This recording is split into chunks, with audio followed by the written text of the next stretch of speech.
I'd like to call to order the regular meeting of Monday, June 9th of the City Council of Palo Alto 2025. And when the clerk please call the roll. Councilmember Rectal. Here. Councilmember Lithcott-Hames. Here. Councilmember Stone. Here. Vice Mayor Vinker. Here. Councilmember Liu. Here. Mayor Lowing. Here. Councilmember Burt. Here. For the record, all present. Okay, thank you. And before we get to our first order of the day, as we begin tonight's meeting, I want to take a moment to recognize that June is LGBTQ plus Pride Month, and the city of Palo Alto embraces this month-long celebration. Pride Month was originally established to commemorate the Stonewall Uprising in 1969, a pivotal event in New York that has since become a worldwide symbol recognizing LGBTQ resistance and acceptance and pride. It also marks the month when several major U.S. Supreme Court decisions advanced these civil rights. While we recognize how far we've come in this regard, we must also acknowledge the continued challenge that the LGBTQ plus community faces, from discriminatory legislation to harmful practices. In Palo Alto, we're proud of our diverse and inclusive community. We remain committed to promoting visibility and dignity and equity for all people, regardless of gender identity, gender expression, or sexual orientation. As mayor and on behalf of the entire council and city staff, I'm proud to proclaim the month of June as LGBTQ Pride Month in Palo Alto, and we invite all residents to join us in celebrating diversity, standing up for equal rights, and pushing back against intolerance and hate. So hope you all celebrate and enjoy the month. Now we'd like to move to the first special order of the first agenda item, and the special order of the day is a wonderful occasion. We're honoring James Moss for his years of service to the city of Palo Alto. So where's Mr. Moss? You can stand now or you can stand later, but one of the others, you're going to stand up and be recognized. I'll tell you that. This is just amazing. I'm so happy to read this. Mr. Moss began his career with the city of Palo Alto in 1982, serving for 8 years as recreation leader in the recreation department, where he organized special events and managed team sports. In 1990, he transitioned to the community services department, parks division, beginning as a parks maintenance assistant, where he demonstrated a strong work ethic and commitment to the community. And whereas James was promoted multiple times throughout his career to parks maintenance person in 1992, and sprinkler repair person in 98, and parks crew lead in 2000, and field service inspector in 2004. And whereas James went above and beyond his required duties by seeking and obtaining the certified playground safety inspector license in 2003, a certification he has maintained by testing every 3 years, setting a standard that has since become a requirement for the position. That's setting the standard. And whereas his efforts significantly improved the quality of the city's playing fields, where he collaborated with local sports leagues to ensure fields were game ready, making a lasting impact on youth sports in the community. And whereas he's dedicated an extraordinary 42 years of service to improving our city's parks, fields, and recreational facilities, contributing his expertise and leadership in various roles from rec leader to park maintenance and inspection. And whereas he served as a mentor to his colleagues, encouraging and guiding crew members to advance their careers with the city, leaving a legacy of knowledge and encouragement. And whereas James is deeply proud of the opportunity to give back to the community, reflecting his lifelong dedication to making Palo Alto a better place for future generations. Now, therefore, I, Ed Lowing, Mayor of the City of Palo Alto, on behalf of the entire City Council, do hereby extend our great and deepest appreciation to James Moss for his 42 years of exceptional service, his unwavering commitment to improving our community, and the indelible impact he made on the City of Palo Alto. Thank you so much, James.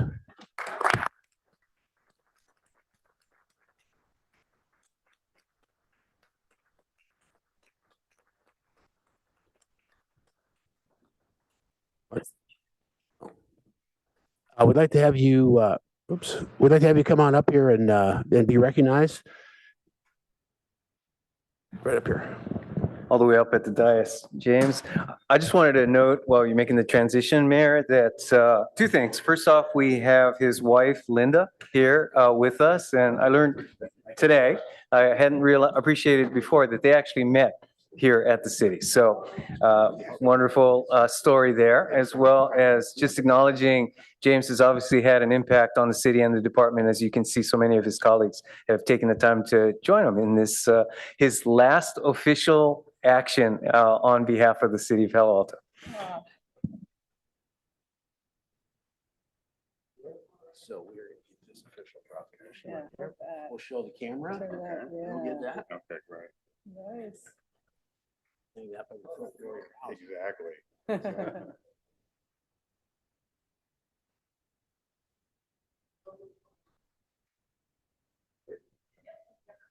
Okay. Go ahead, everybody.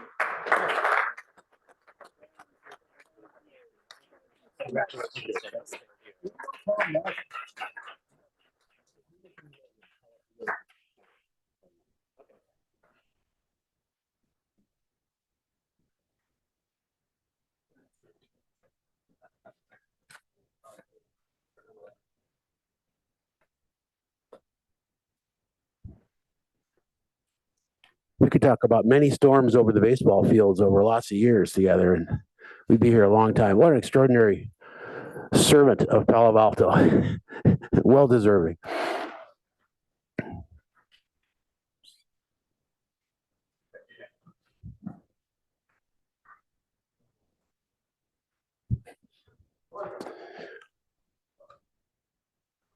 All right, next up, are there any agenda changes, additions, or deletions? No changes from your printed agenda, Mayor, but I did want to note that an amended agenda was issued, and that reflects the addition of item AA1, which was deferred from last week, and that in order to accommodate that, the item related to California Avenue has been rescheduled to June 17th. That's the special meeting on Tuesday, June 17th. And that's the only change, Mayor. Okay, thank you. Now we will have our normal public comment period where public can speak on items that are not on the agenda. Yes, we have 10 requests to speak.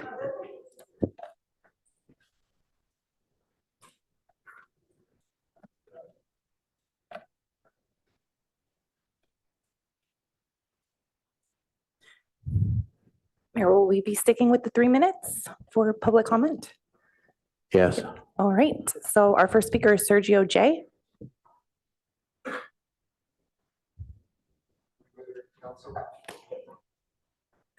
Good evening. Thank you so much for having me. My name is Sergio Jimenez, and I'm your new representative for Pacific Gas and Electric in your area, covering your city.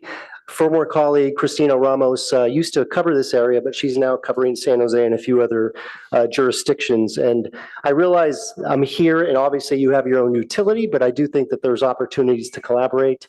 Just had a brief conversation with the city manager and shared the Cal ISO approval, the second line coming in. And so I think it's fitting that that I'm here tonight to say hello. I'll be reaching out to each and every one of you, hopefully grab some coffee to learn about your priorities and learn a little bit more about how we can be helpful going forward. With that, thank you so much for your service, and I look forward to talking to you. Thank you. Our next speaker is Jason C.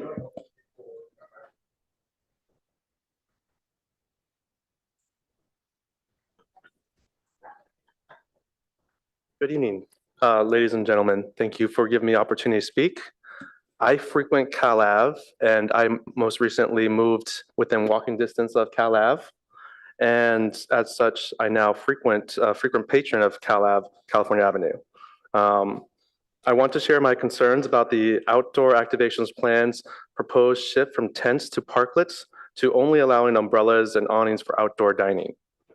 While I appreciate the effort to define a recognizable and attractive Cal Ave brand, this issue goes beyond aesthetics, form, or function. It's about finding a balance that motivates a new level of economic vitality and enriches the community spirit that makes Cal Ave so special. The current outdoor structures have proven their worth. Supportedly, steady business owners supporting steady business owners even when the weather wasn't cooperating. They make in the summertime, they make the environment a lot more durable. They, the parents don't have to worry about umbrellas falling on their children. In the wintertime, they're a lot warmer as well, too. Many restaurants have invested in these fixtures, and removing them could unintentionally threaten both their financial success and the vibrant outdoor dining culture that is integrated into our neighborhood. Our climate is unpredictable, and tents provide vital protection during hot days, like as said, rainstorms, and cold weather. And they don't have to worry about them falling over as much and hurting our children, our youth. We all kind of hate looking for that shady spot, and finding one under umbrella is a lot harder than under a large parklet. And I'm sure that these can be developed in a way with ARB approval to be nice parklets so that they are both safe, functional, and provide the use that they are designed for. Umbrellas are, as I mentioned, are vulnerable to wind, to weather, safety risks. They're not comfortable, and the continuation of lively outdoor spaces. They just kind of interrupt the space. You're always looking around for the umbrella. You're not really, everyone's kind of finding that umbrella spot, but always chasing that shade when they're sitting down too. These structures also play a crucial role in community building. They allow friends, neighbors, and colleagues to gather freely, regardless of the season. And we all enjoy being out there any time of the day, because now that's a closed off street, it makes it a lot more easy. While parklets and tents may not be the perfect solution, I strongly believe that umbrellas and awnings are not either. I urge the council to reconsider this plan and continue engaging in a dialogue with the community before making changes that could undermine what makes Cal Ave a welcoming, thriving place. Thank you for your time. Our next speaker is John C., followed by Brandon C. Or John K., followed by Brandon C. Good evening, Council and Mayor. My name is John King. I'm actually a resident of the Barron Park area, president of the Barron Park Association, but I'm going to keep on the Cal Ave theme because I'm one of the supporters of the upcoming third Thursday on Cal Ave, which will be on actually Juneteenth, so June 19th, and hope you can join us there as well. It's going to be a wine walk, and a lot of vendors from local wineries, as well as some food vendors, music. And so it's going to be a really fun event. But I'm here to ask for continued support of the third Thursday event. What it's really doing is providing a transformative California Avenue into a vibrant cultural and economic hub every third Thursday of the month. Local businesses, artists, and residents come together, family-friendly, walkable environment, and really is coming around to be a lovely experience. So every third Thursday, live music, pop-up arts, exhibits, street performances, and outdoor dining. And it will draw residents and visitors, boost traffic. There's also a sense of place and belonging, offering inclusive space where people from across the city can connect and enjoy one of the most iconic streets in a new light. We continue to build our culture there and encourage the council to consider continued support and funding for this initiative. You'll be considering something next week, I believe, on this. With your backing, we can grow Third Thursday into a signature Palo Alto experience and year-round event. And I thank you for your time and commitment to having California Avenue be a vibrant city center. Thank you. Our next speaker is Brandon C., followed by Avram F.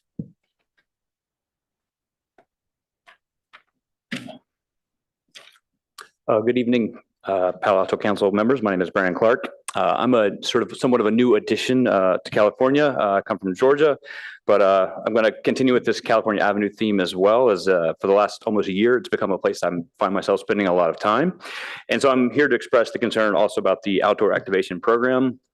I guess on California Avenue, particularly the shift from tents and parklets to umbrellas and awnings for the outdoor dining.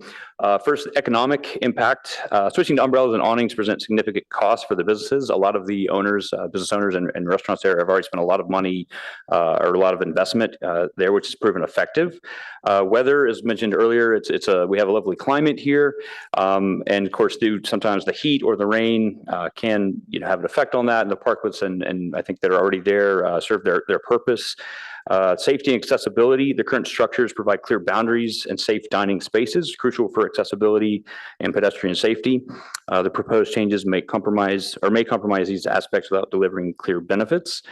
As far as community feedback, as mentioned, as the other gentleman mentioned about like the third Thursdays from like to the Sunday markets, and there's also music on many other nights. I think the community-driven planning requires listening to local businesses and residents. Many stakeholders have expressed satisfaction with the current setup, questioning how the proposed changes could maintain vibrant, inviting spaces. And I urge the City Council to carefully consider these points and engage in further dialogue with our community. Thank you for your attention and commitment to making Palo Alto a thriving space for all. Our next speaker is Avram F., followed by Rayla C.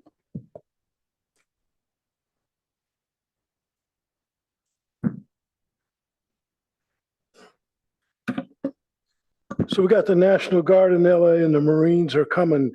And so I dare say that we're in a tipping point in this country. Fascism, racism, state-sponsored violence are here for a lot of folks already.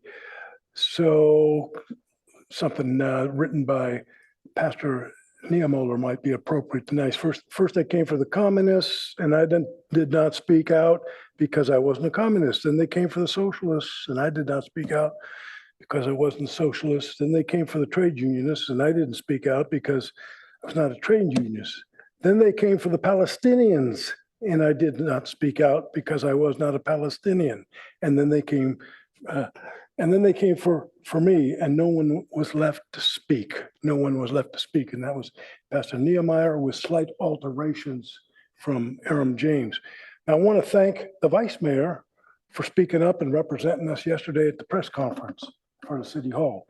I wrote her this morning, and I pointed out that I didn't agree with some of the content of her speech, but that's not the point. She did try to represent us. Political leaders of the immigration rights movement in Los Angeles see Amy Goodman's interview today of Ron Gachez, community organizer with the Union del Barrio, who helped organize some of the anti-ICE demonstrations in Los Angeles yesterday. What he said was interesting. He said the indigenous people of Los Angeles are being attacked, they're being violated, they're being terrorized, they're brown-skinned, and he made the connection, guess what? With the Palestinian people being terrorized in Palestine and Gaza. And I have to say that I was sickened to hear the voices of Josh Becker, Mark Berman, and to see Ed Lowing there without speaking out against the genocide. These are the same people that you, Ed Lowing, you should be speaking out against. Keith Reckdahl, you should be speaking out against, instead of being silent on the genocide. I'm glad that the organizers in Los Angeles made that connection. And Vicki, you made some comments that we can expect to be protected by our police. Oh, please spare me that. Our chief lives in Morgan Hill, an hour away. He's not going to be here. We have an all-white command staff in Palo Alto. They're not going to be, they're Trumpites for the most part. When you look closely at these folks, I'll bet you 70% of them voted for Trump. They're not going to protect us when the troops come here, when the National Guard comes here, when the Marines come here. All-white command staff, it's despicable. And we've got a race baiter on the force as well as a captain. Thank you. Our next speaker is Rayla C., followed by Jerry S.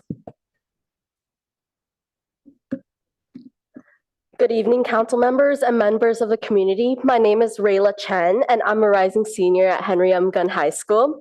I'm speaking again here on behalf of Vote 16 Palo Alto, an affiliate of Vote 16 USA, and we're working on lowering the municipal voting age to 16 in our city. Since I last spoke here nearly 2 months ago, this initiative has made steady and exciting progress. Our outreach has grown, thanks in part to a growing social media presence and features in student-led newspapers that have helped spark important conversations throughout the local communities and beyond. We're also proud to share that our team has been invited to attend the Vote 16 USA National Convening at UCLA later this summer, where we'll collaborate with other youth-led efforts across the country and deepen our understanding of what a successful youth campaign looks like. These steps forward are important to help us build a stronger and more informed foundation of our work here in Palo Alto. However, just to reiterate everything, our goal remains simple and clear: to bring this initiative onto the city's radar and ideally the official agenda by the end of the year.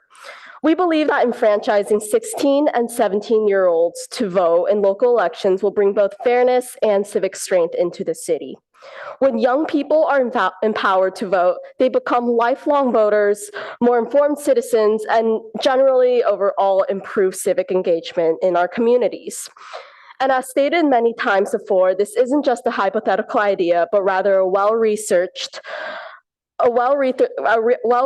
reform that is gaining traction all over the country. From Berkeley to Maryland and now Palo Alto, a city known for its forward-thinking initiatives and leadership, and also youth empowerment, we believe that this is a perfect place to pay it forward. We ask you to begin considering how this could be a powerful opportunity for our democracy, for our students, and for our city's future. We look forward to working with you to turn that vision into reality. Thank you. Our next speaker is Jerry S., followed by Carol G. Hello, Council. Hello, Council. I'm also here to talk about the California Ave plan that was floated and some of the changes it makes. You'll notice I'm wearing a mask. It's because I have a House member that has a compromised immune system. This means I pretty much eat outside. So when you make changes that, and I live in Barron Park, so Cal Ave is really kind of the best place for me to eat outside. When you make kind of changes, you have to realize this isn't one change. We're friends with a couple of the restaurants. This is the 5th or 6th different plan that the city has put on people. Tents, no tents. Tents that have to be so high. Burners are allowed. Burners aren't allowed. This, every time a change is made, these business people have to pay money to change it for yet another thing. Well, I can tell you, talking to my most favorite restaurant, they said no more. They said, we've spent $8,000 on a very nice structure that's safe. They've said, we just spent $2,500 for a permit to correctly store propane for heaters. Now, that's thrown away. With the tents, with the umbrellas, they lose half their seating space. So they just did the numbers and said, I'm sorry, no, we just can't afford this plan, so we will only do indoor seating. Guess who loses? Me. I have someone who has an immune compromise. I can't risk eating indoors. So my ability to enjoy and support California Ave largely is at risk right now. And you have to understand that you hear about all this stuff with the tariffs and how having an unsettled business environment with no consistent plan is a disaster for businesses. Well, California Ave is a microcosm of that. How many times have the rules changed? And how many more times will the rules change? This is just the next rule. I don't believe it's the last rule. So we hear rule after rule after rule. Your time is up. Yep. Our next speaker is Carol G, followed by Henry E. Greetings, City Council members and my fellow Palo Altans. My name is Carol Garston. I'm the founder and producer of Third Thursday California Avenue Music Festival. We just celebrated our second anniversary in May. It's an event that I founded to bring our community together through the joy of live music.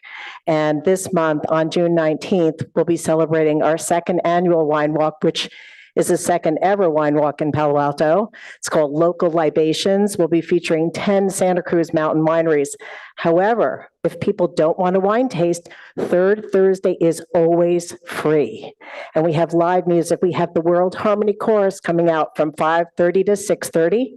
We have the Dream Tellers coming out from 6 to 9. And we have the Stony Mountain Ramblers coming out from 6 to 9. We have free crafts, courtesy of Stanford Research Park. We have a coaster craft activity to make drink coasters because our theme is local libations. And we just have a lot of fun on Cal Ave. So I welcome everybody to come out. Tickets are now on sale.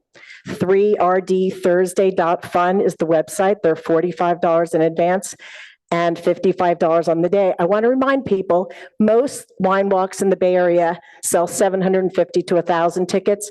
We're only selling 300 tickets. We're not having 35 wineries. We're having a curated wine experience. So this will be a lovely evening, summer evening on Cal Ave.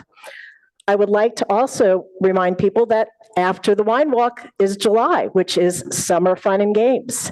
And we have a really exciting evening planned for Summer Fun and Games. These are some of the groups that will be coming out. Palo Alto Community Services, Bay Area Senior Games, Stanford Research Park, City of Palo Alto Library, Mosaic America, Gamelandia, and more. So we'll be having tons of fun summer games and live music on Cal Ave in July. And I wanted to also say that we have a really big push for our youth initiative on Third Thursday. We have a new team member, Ananya Iyer, who is a rising sophomore at Gunn High School, and you'll be seeing a lot more youth activities out on Third Thursday. So welcome everybody to come out Third Thursday, Cal Ave, monthly year-round music festival. 3rdthursday.fun is our website. Thank you so much.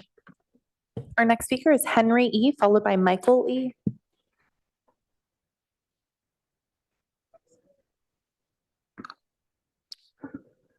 We are all pedestrians, even if it's only when we take a few steps to our cars, and more occasionally, perhaps to board a train.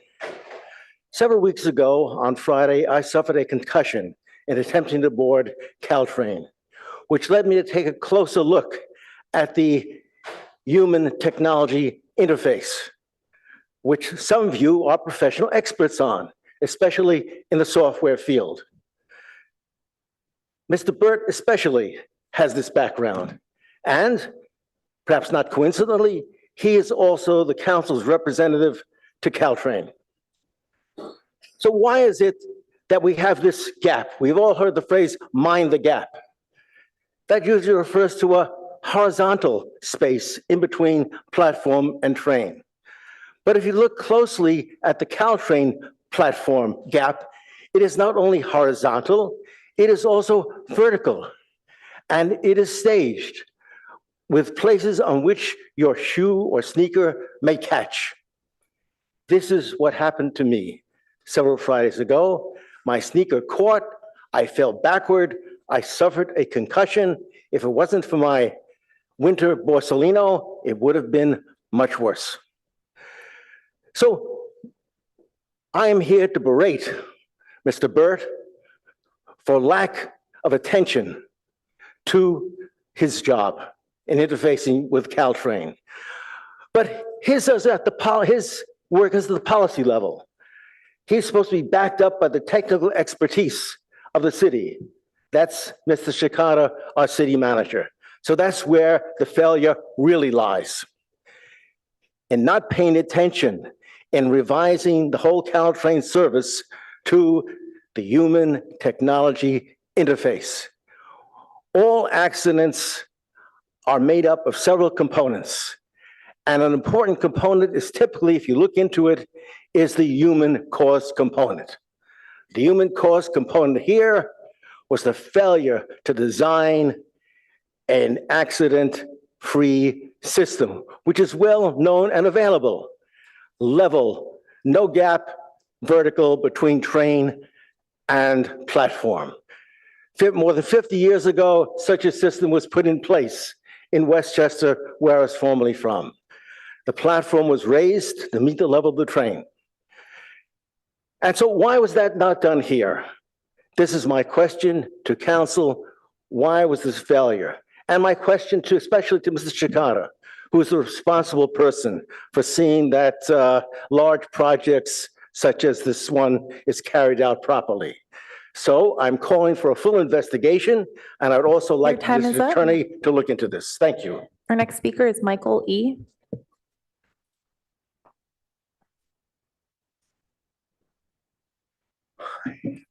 Good evening, ladies and gentlemen. I live in Oak Creek Apartment, Sand Hill Road. And this complex apartment has been bought up by Stanford University like about 3 years ago, September 2020, September 22. And it's managed by a company called Cyrus Regis Management Property. And since then, we had a lot of problem, like in terms of the cleaning the pool, cleaning the jacuzzi, not taking care of the jacuzzi, the high level of the pH in jacuzzi, because they need to check it out like every day, but they don't. They don't even do the vacuuming on the hallways. And there are a lot of issues, and they're so rude toward the residents. And most of them, they're just like 5th grade education. They cannot even read or write. I made a complaint several times to Stanford University, being a landlord. I wrote a letter, detailed letter like about 10 pages to a Stanford president and a Stanford provost, Mrs. Martinez and Mr. Levin. I didn't have any feedback. And even I wrote to the member of the trustees about that. Those are the basic issues that the managing company should take care of it. And unfortunately, I heard that Cyrus Regis is trying to develop more properties in Palo Alto. I just wanted to warn you. Such a company with such a background, it should not be allowed to be part of the Palo Alto. And this is my concern. And unfortunately, the other residents and we don't know where to return.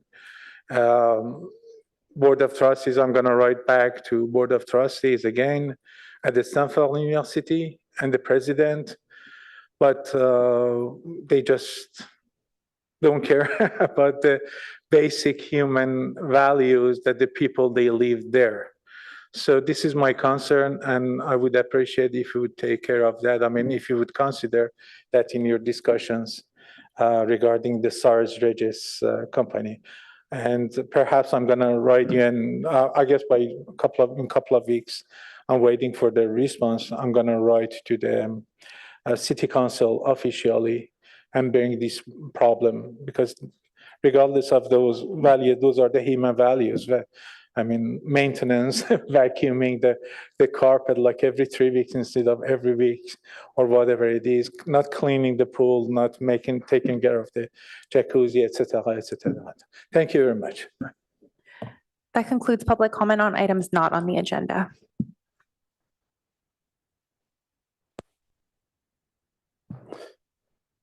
Okay, thank you. Now we move to council member questions, comments, and announcements.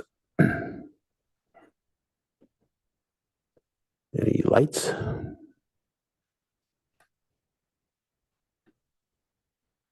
Councilmember Lithcott-Hames, you're now on. It just went on there. No, I was not wanting to be first, so I was waiting for others. Seeing none, I rang in.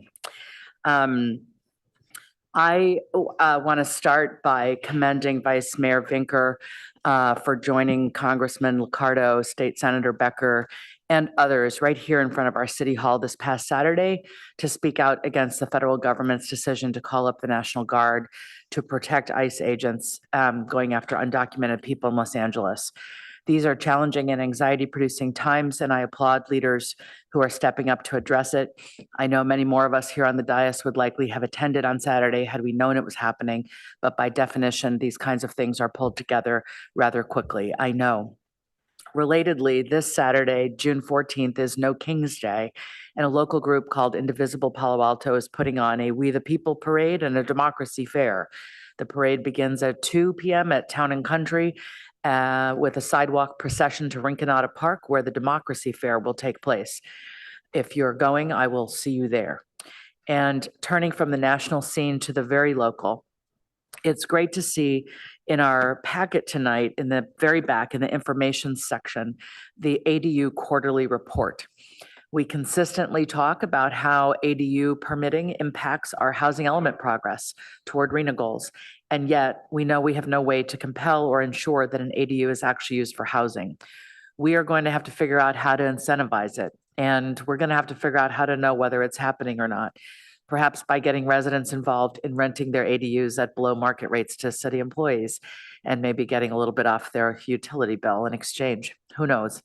As has been said by members of the public, ADUs are California's 21st century starter homes, and we need to get them into our rental inventory and also explore how to condoize them so that young adults can once again buy a starter home, as most of us up here on the dais were able to do when we were coming up. That's it for me. Thank you. Vice Mayor Baker. Thank you. I just have a couple of things, but I'll start by thanking my colleague, Councilmember Lithcott-Hames. The press conference yesterday was called on very short notice by Congressman Liccardo. Mayor Lowing opened the press conference, and the speakers were those that Councilmember Lithcott-Hames mentioned. Also, I don't know if Supervisor Young, Mueller, and also ALAS founder Arriaga and IPEN leaders Tran and Maldonado, and also spoke. And I did learn afterwards that given the rush that the congressman's press notice may not have reached many of you, I was unaware of that, and that's really unfortunate. So by way of a very quick summary, I was the only city speaker, and the gist of what I said is that it's cities that are on the front lines with this issue. And in my view, it doesn't make any sense to call in the National Guard when our local police departments, like Palo Alto Police Department, are trained to address civil disturbances during protests and how to do so constitutionally. And it's we, through our local police departments, are the ones maintaining peace, order, and most important, the rule of law. And our local police officers know our communities. They have relationships with our communities, and they're responsible to our communities while the National Guard is not. So I'm just concerned about that precedent, would not want to see it replicated here. And I think this afternoon, when we heard about deploying 700 Marines from Camp Pendleton, I think it's even more egregious for the same reasons. And to do so at a time when the local police and their mutual aid partners have the situation under control is wrong in my view, and appears designed to foment unrest and create the need it allegedly is sent to address. And that is not the way cities should be treated by our federal partners. My one other item tonight is that last week, the County Commission on Recycling and Waste Reduction, I'm a commissioner on that commission. We only meet about 6 times a year, but it happened last week. One of the agenda items was on the county program on food waste. And Joint Venture Silicon Valley, which most of us know is a highly respected regional think tank, runs the county food recovery program under Senate Bill 1338. And Madam Clerk, if you could, I just want to show you one slide that you all may know this, but I was surprised to learn. If you look here, this is how much different activities have climate impact by reducing carbon dioxide equivalents over a 30-year period. Number 2 is reducing food waste at 102. Now, electric vehicles are down at 9.8. So this is an extraordinary thing that's going on here. And I'll bring it back to our committee. And I know our staff already is aware of these programs, but this is just one of the things that commission is working on and our city participates in. And I just wanted to raise that up tonight as a bit of good news that they are working on that. So thank you.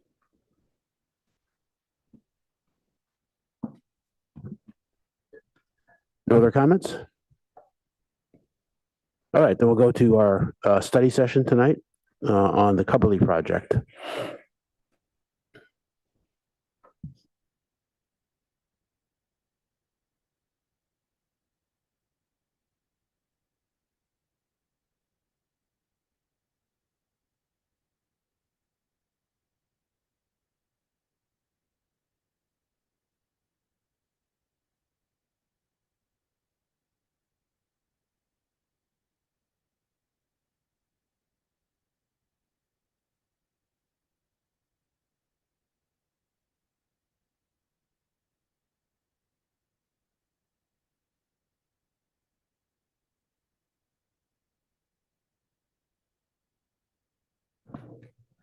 That was quick prep there.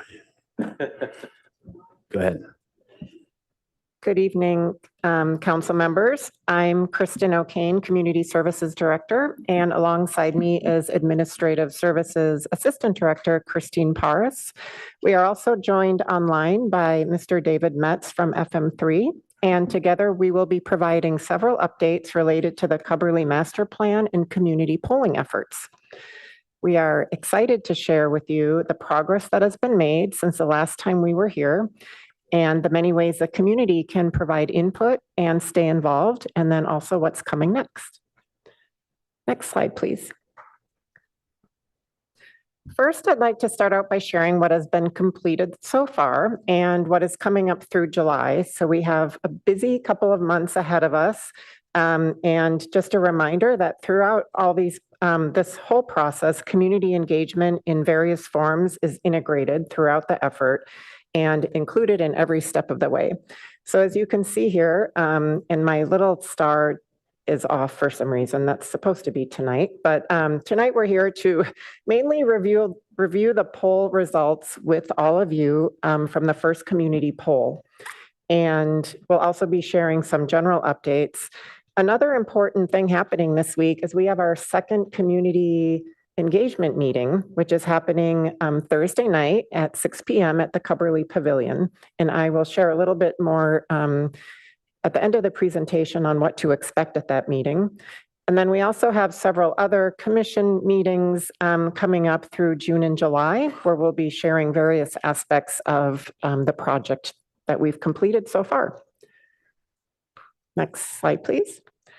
So first I wanted to touch on the vision statement. So the vision statement that was developed by the council in February is shown here. And at the March community meeting, we asked participants to share how they thought the council's vision statement could be expanded if they thought it needed to be.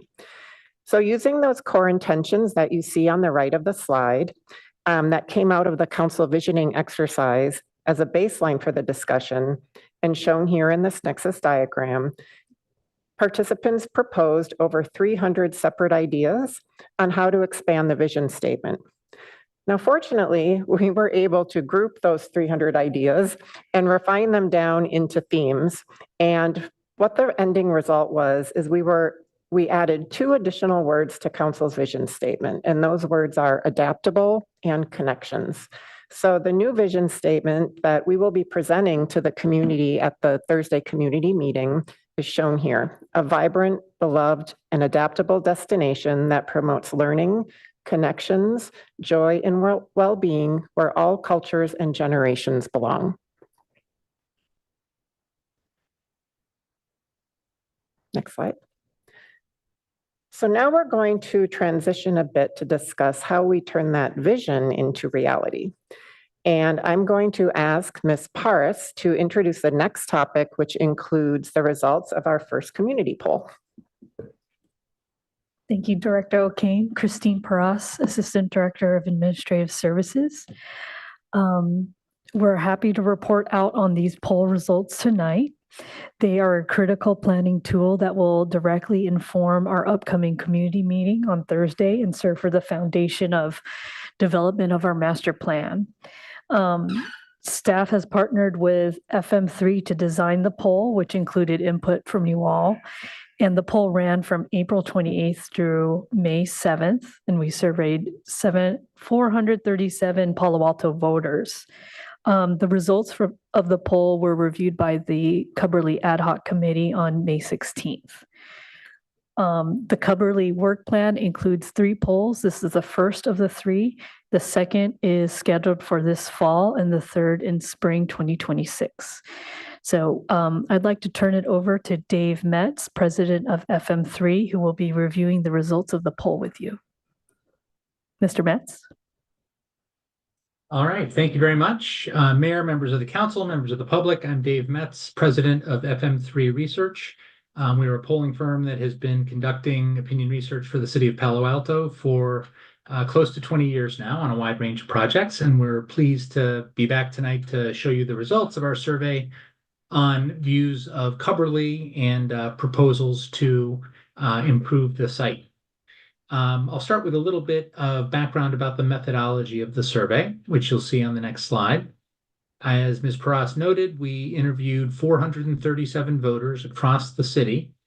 The surveys were conducted with a mix of phone and online interviewing. We called people on both landline phones and wireless phones, and then sent email and text message invitations to invite them to participate in an online version of the survey as well. The interviews were complete roughly 1 month ago, so this is fairly fresh data. And there's a number of places where you may see comparisons to the results of prior surveys we've conducted for the city to put some of these results in a little bit broader context. So to start, just a little bit about some of the big picture contextual issues we asked about in the survey. If we move to the next slides. We offered the respondents a list of issues facing Palo Alto and asked the respondents to label each on a 4-point scale as either an extremely, very, somewhat, or not too serious problem. We have ranked the responses here by the numbers that run down the right-hand side of the slide, which are the proportion that rated each either an extremely or very serious problem, top 2 points on that scale. And you'll see a couple of real standout issues at the top of the list. The cost of housing is far and away number 1, more than 3/4 of voters rating that a very serious problem, almost half extremely serious. Lack of affordable housing, not far below that at 58%, and then climate change at 50%. Now, those are the only 3 issues that Palo Alto voters label as very serious problems in the city. And I would note when we do similar surveys statewide in California, we have a dozen, maybe 15 issues that hit that threshold. So it's one indication that residents of this community are fairly satisfied and less concerned about a number of these issues than residents of other parts of the state. You'll see about midway down the slide the amount you pay in local taxes, and then second from the bottom, the amount people pay in city taxes are both rated as a very serious problem by about 1/3 of those polled, meaning it isn't something that most voters view as a pressing concern. I think that'll be reflected in some questions you'll see later in the survey, where we ask voters about their own willingness to pay additional taxes out of their own pockets in order to support improvements at Cubberley. On the next slide, you'll see the lower half of responses to this same question, and a number of issues that we asked about that tie into some of the specific facilities or services that could be offered at Cubberley check in as somewhat less urgent concerns for local voters. Only about 1 in 5 expressed concern about a lack of activities or dedicated spaces for teens and young adults. And third from the bottom, a lack of activities or dedicated spaces for children comes in at 15%, lack of activities for senior wellness at about 12%. So there's not a strong sense that these are pressing problems facing Palo Alto. At the same time, as we'll see in a few moments, that doesn't mean that voters aren't enthusiastic about taking steps to expand the availability of such facilities and programming to serve local residents. So with that opening, We then turned to some questions that focused more specifically on Cubberley and local voters' awareness, familiarity, and experiences with the community center.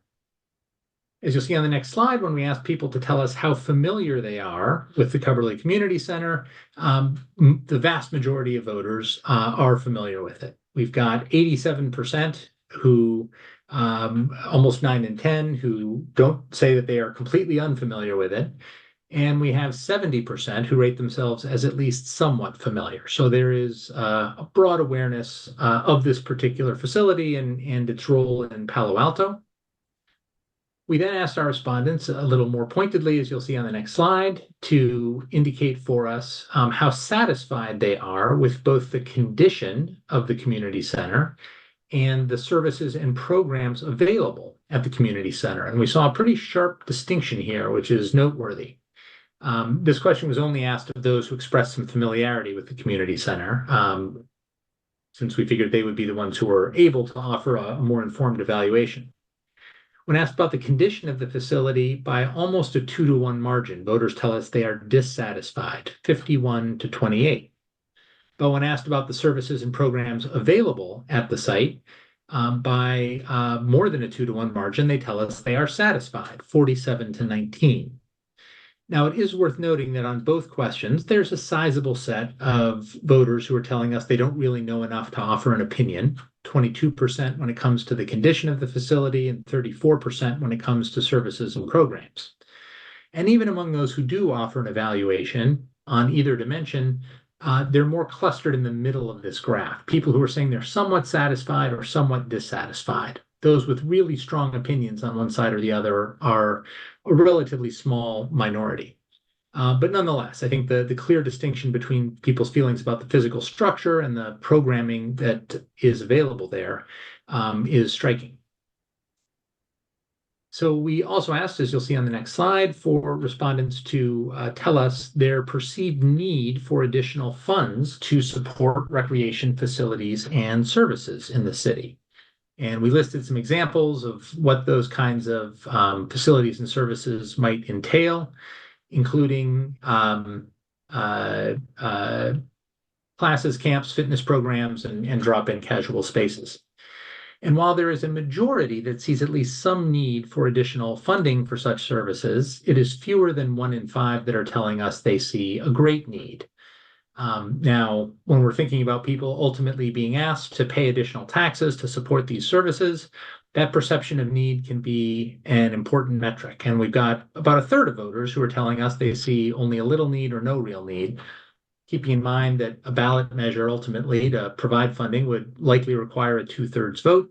That means that there's some public education that's needed here. There's not a clear sense there's a need for additional dollars to support these kinds of facilities and programming coming out of the gate. So we then turned to introducing the idea of making potential improvements at the site. And we offered our respondents, as you'll see on the next slide, a general description of the condition of the site, where it's located, its current ownership, the kinds of programming and facilities that are offered there, and then introduced the idea conceptually of issuing a bond measure to purchase an additional 7 acres of the site, involving a payment of $65 million to the school district for the land, and then using the other remaining revenue from a bond to improve the site. And we listed a variety of the kinds of objectives that might be served without naming specific facilities or programs that might be built. So this question just gives us a rough sense of when people understand the basic parameters of the kind of public investment that might be brought to bear here, how do they feel about that? As you'll see on the next slide, when we ask them whether they would generally support or oppose such a bond measure by a 62 to 24 margin, they tell us they are supportive. So that's an encouraging figure. It is less than 2/3, but it is more than 60%. And opposition is less than a quarter of those polled. At the same time, it's also clear that there are relatively few strong feelings here, and perhaps a lot of voters who would want more information, more details, before they'd feel totally comfortable endorsing such a proposal. We have 13% who just tell us that they are uncertain, And then we also have almost 2 in 5 voters, 39%, who say they are supportive but qualify that statement by saying they're only somewhat in favor. So taken together, the soft supporters and the undecideds are a majority of Palo Alto voters. And that, again, suggests a sizable population that is open to this idea, positively inclined toward it, but not fully committed. Again, that's where continued community outreach and engagement may be helpful in firming up some of that support. As we move on to the next slide, we then tried to understand in a little more granular detail some of the kinds of objectives or goals that the city might hold in making decisions about changes at Cubberley, and some of the specific kinds of uses of public dollars that might be undertaken at the site to meet those goals. We had 2 questions that tried to help us unpack these pieces of public perceptions. The first was a question which offered a list of those broad goals and had the respondents rate the importance they would assign to each on a 7-point scale, with 1 being not important at all, 7 being very important. And then in the second question, we read a list of potential uses of the money to help achieve those objectives and had them rate the importance of those on a more simple 4-point scale, extremely, very, somewhat, or not too important.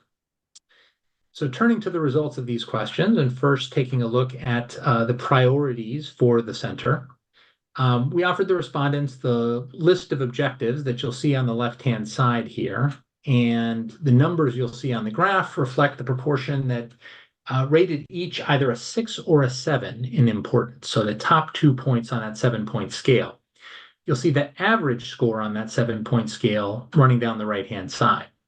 And the first thing to note here is that every single objective that we tested averaged a score over 4, which is the midpoint of the scale. So on average, Palo Alto voters see every single one of these things as more important than not. The real question is just the degree of urgency that they attach to each. And in that respect, the dark blue bars on the left-hand side, which are the proportion rating each item a 7, may be particularly informative. You'll see efficient use of taxpayer dollars is at the top of the slide. That's the thing that they value most. And this is not uncommon in California today. We're seeing, given the current economy and overall skepticism about government, that efficient use of tax dollars is a high priority. But then you'll see a range of items where we've got solid majorities that rate them either a 6 or a 7, and close to 40% rating them a 7, providing opportunities for community members to gather and experience joy, pedestrian and cyclist safety, balancing buildings and green space, serving children and their families, and providing a space for either community members or teens and young adults to gather and find opportunities to hang out, connect, and learn. Again, though, even as we move a little bit lower on this list, none of these items are things that voters dismissed as being unimportant. They're all things that they indicated that they value. The item at the bottom is the one that is the sort of least compelling to them, reflecting community pride. Only 23% list that as something that they see as a 6 or 7 on this 7-point scale. So next slide, we're taking a look at the second question that we asked in this series, which offered a variety of specific ways that money might be put to use to achieve some of these broad objectives. And the items that you'll see on this first slide were the top tier of voters' importance ratings. The first 5 items are ones that more than 2/3 rated as very important. And that's a threshold worth keeping in mind, again, given the votes that would be required to approve a bond measure or parcel tax. So a lot of just basic physical improvements to ensure the safety of the site, repairing and upgrading outdated electrical wiring, repairing and upgrading outdated plumbing, upgrading buildings to meet current earthquake safety standards. All of those things are high priorities. But also in this top tier, we see preserving trees and green space and providing safe spaces for children and teens after school and in the summer. Now, just below, the bottom of the slide has items that fewer than 2/3, but still solid majorities rate as very important, including after school and summer programs for children and teens as distinct from safe spaces, access for people living with a disability, and space for gathering and community building. The next slide shows the second tier of priorities among these projects, and these are items that right around half, give or take, rate as extremely or very important. Items that you'll see prominent on this list include some things relating to science, technology, and the arts, space for performing arts and visual arts, some basic safety priorities, cooling and respite centers on hot, cold, or smoky days, or emergency evacuation centers that can be used in the case of a natural disaster, and early childhood education as well scores highly on this list. On the next slide, we'll see items that drop well below that sort of half 50% threshold in terms of the proportion rating them very important investments, although I will note those red bars on the right-hand side, which is the proportion who say this is unimportant, remains relatively small. It's fewer than 3 in 10 for each item that you see listed here. And here we start to get into things that have to do with active recreation, a flexible space gymnasium, a warm water therapy pool, a fitness center. But then we also see items, again, some relating to art, dance studios, so that artists can continue to work in the Bay Area, and then daycare services and adult education classes. And then finally, the lowest tier of projects in terms of their importance are shown on the following slide. And these are items where we have no more than about a third rating them as very important. And you'll see as we get to the bottom of the slide, those red bars really start to grow.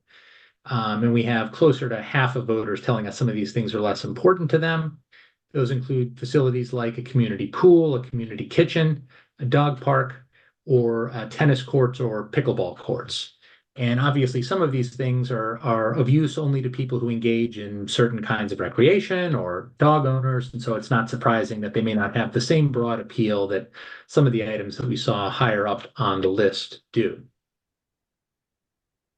So having looked at how money might be put to work and the kinds of improvements that might be made at the space, we turn to the question of how it gets paid for. And so you'll see on the next slide, we asked our respondents to indicate how willing they would be to pay a variety of different amounts of additional taxes each year in order to support the project, having heard the sort of breadth of kinds of improvements that might be supported. 73% of voters, more than 2/3, are willing to pay $250 more a year.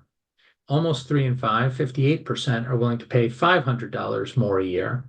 But then when we get up to $750 a year or $1,000 more a year, the public is much more evenly divided between those who say they would be willing to pay it and those who say they would be unwilling to do so.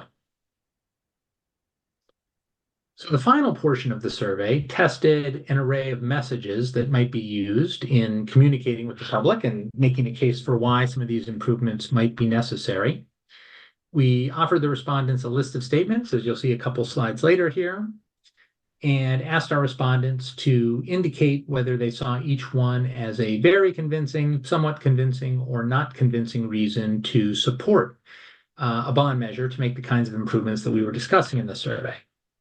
The numbers running down the left-hand side of the slide are the proportion that rated each statement very convincing. And typically in questions like this, we look at a threshold of about 40% as the level at which we can consider a message to be highly effective. We have 2 messages that meet or exceed that 40% threshold and 2 that fall just short.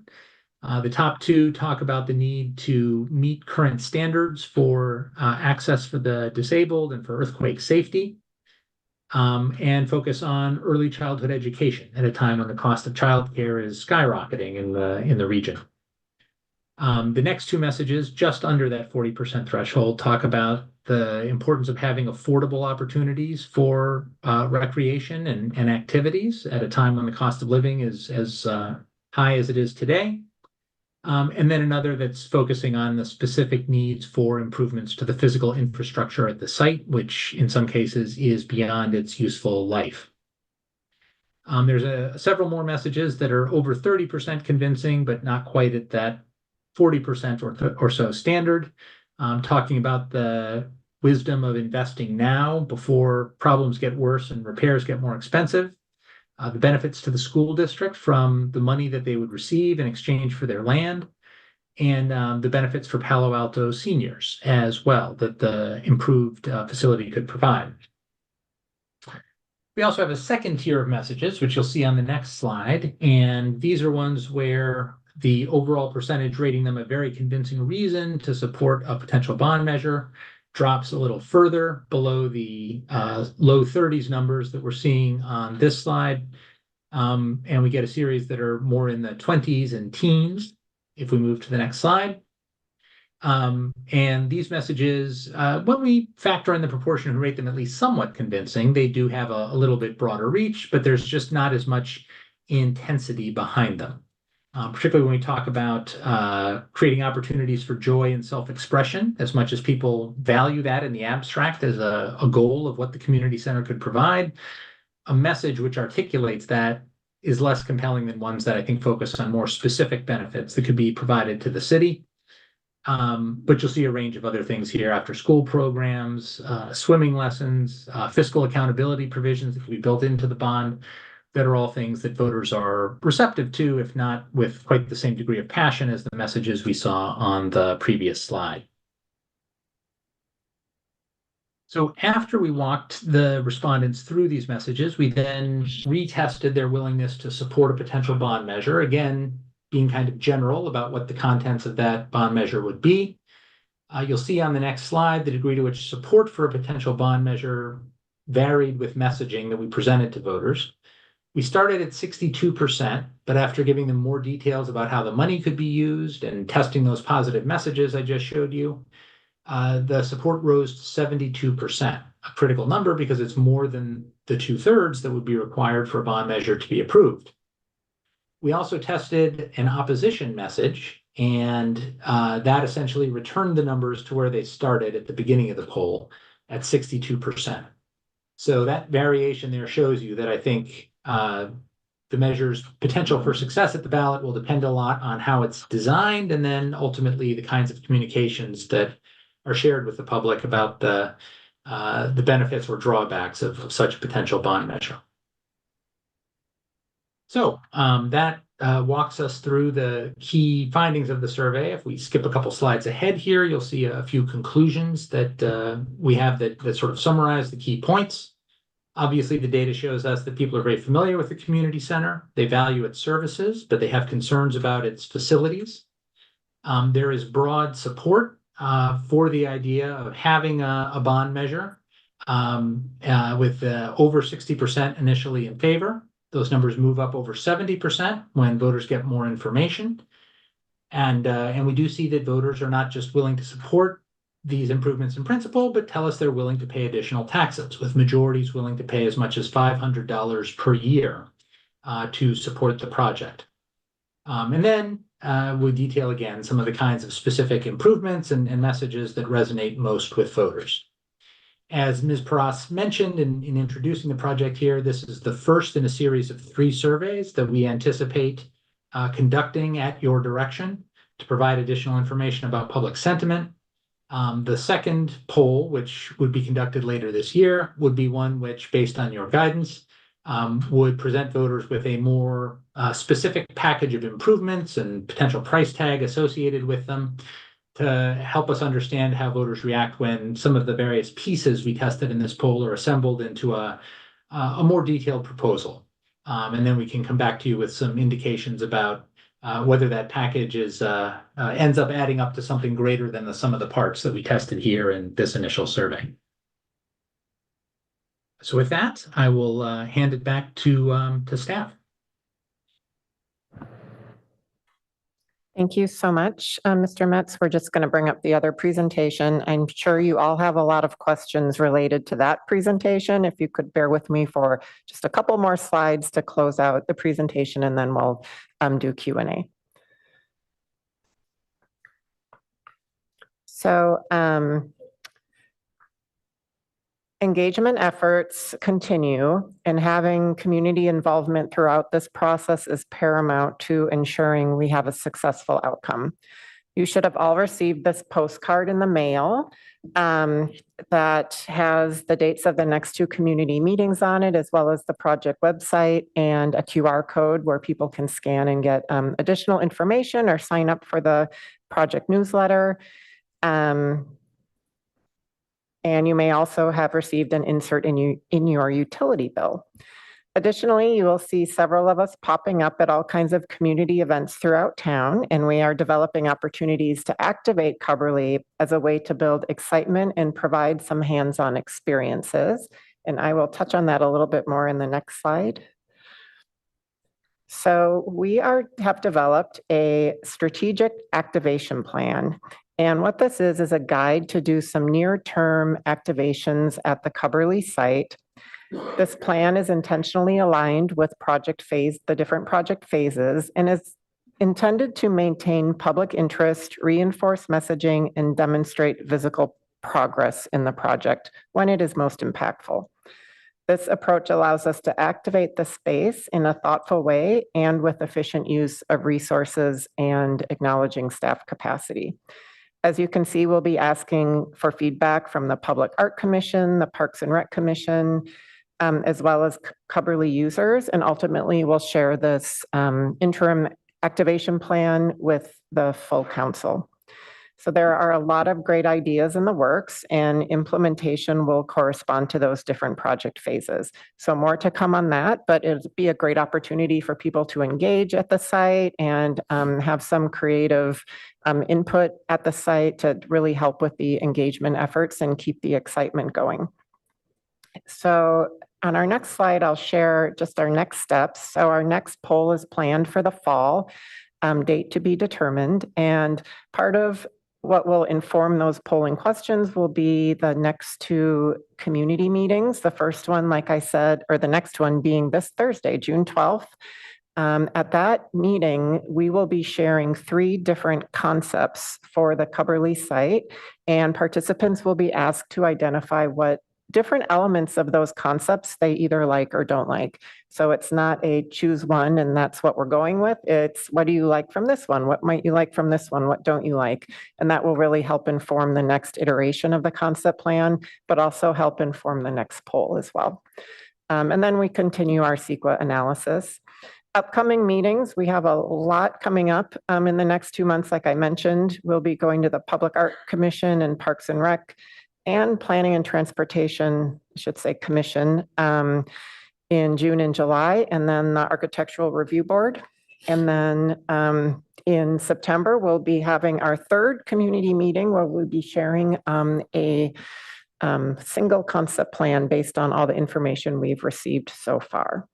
So we will likely do another check-in with the full council in August before our 3rd community meeting. That date is still in flux, and we might adjust it just based on how we advance the other items.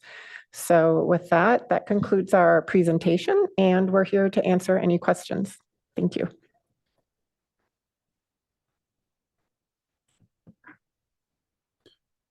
Thanks very much. First up is Councilmember Lickott-Hames. Thank you, Mr. Mayor. With my hat on as chair of the Cubberley Ad Hoc, I'll just kind of take a crack at an overview here. I just want to start first with gratitude to Director O'Kane and her team, Ms. Demmel. Also want to thank Ms. Paras, Mr. Metz from FM3. This is an enormous undertaking on behalf of a lot of people, and it shows. I want to underscore the beauty of that vision statement that council created and the community revised. A vibrant, beloved, and adaptable destination with activities, amenities, and offerings that promotes learning, connections, joy, and well-being where all cultures and generations belong. My goodness, it is so good. And I know we can get there, but as we all know, it is an incredibly fast timeline, and it is going to take our entire team of staff, council, consultants, and most importantly, our community to get the ball over the finish line. To the poll, what I want to be sure folks know is the sheer positivity of this poll is good news in our current context of public opinion. When FM3 gave the ad hoc a preview of the poll results, they informed us that unlike others of their clients, they were able to present Palo Alto with good news on our poll, meaning our proposed ballot measure clearly has legs, whereas unfortunately for others, community support for their intended ballot measures did not look so good. We take that as a great sign, knowing that a lot of work must be done to get us there, and also knowing that a lot is out of our hands, particularly how the impacts of any political and economic matters will impact voter opinion about the need for a new community center. I think some of us do worry that our local media may have gotten a little overexcited about the poll. And I think it is therefore prudent to clarify that while the media have indicated or implied that voters support a complete rebuild of Cubberley, we are not yet at the point in the process where we've even attached dollars to various levels of construction, whether a renovation or a complete rebuild. That process is proceeding in parallel as we continue to seek community input about what folks want. So the voters haven't been asked if they're in support of a particular project with a particular price tag. We will be able to attach dollars to the project at some point soon. But I suppose the optimistic take here is that likely voters are already willing to say that they'll support the thing, even without knowing what it's going to look like and what it's going to cost. And that does imply a lot of confidence in the process. What we do know from this poll shown today, poll results today, is that voters are easily willing to spend $250 per household a year and potentially $500 to do something to improve Cubberley. So I'm wondering if staff could give my colleagues and me and the public a ballpark sense of what $250 a household versus $500 a household will yield in the aggregate, so we can start to get some sense of what big numbers we're talking about to ultimately get something built or rebuilt. Sure, I'd be happy to answer that for staff. We do have an initial estimate of that $250 figure representing in the range of 75 million to 150 million. And then the $500 figure representing 150 million to 300 million. And again, it depends on the structure of how a measure is put together, but those are our initial estimates. Thank you. Of course, it's our job to figure out what the public would most want us to do with those dollars, and where we might find additional dollars or potential partners with dollars, and to scope the project accordingly. And we're getting a lot of good community input on that. And as staff have stated, the next opportunity for community input is this Thursday night, where our consultant will lay out 3 different distinct alternatives, entailing various degrees of renovation and rebuild. And thank you also for including in the staff presentation something that was left out of the staff report, which was alluding to the near-term activation and improvements. It's wonderful to see that is also stated in the timeline. There are a number of entities from the Public Arts Commission to the PRC and others that are going to share their opinion about how near-term activation might ensue. And I know it'll come back to council soon enough. So thank you for adding that. Appreciate it. And that's it for me.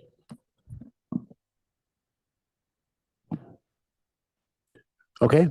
Others, obviously, this is not an action item tonight, and we have a lot of information. So I'm not sure what questions we can ask. You gave us so much information, but if others want to chat, Councilmember Burt.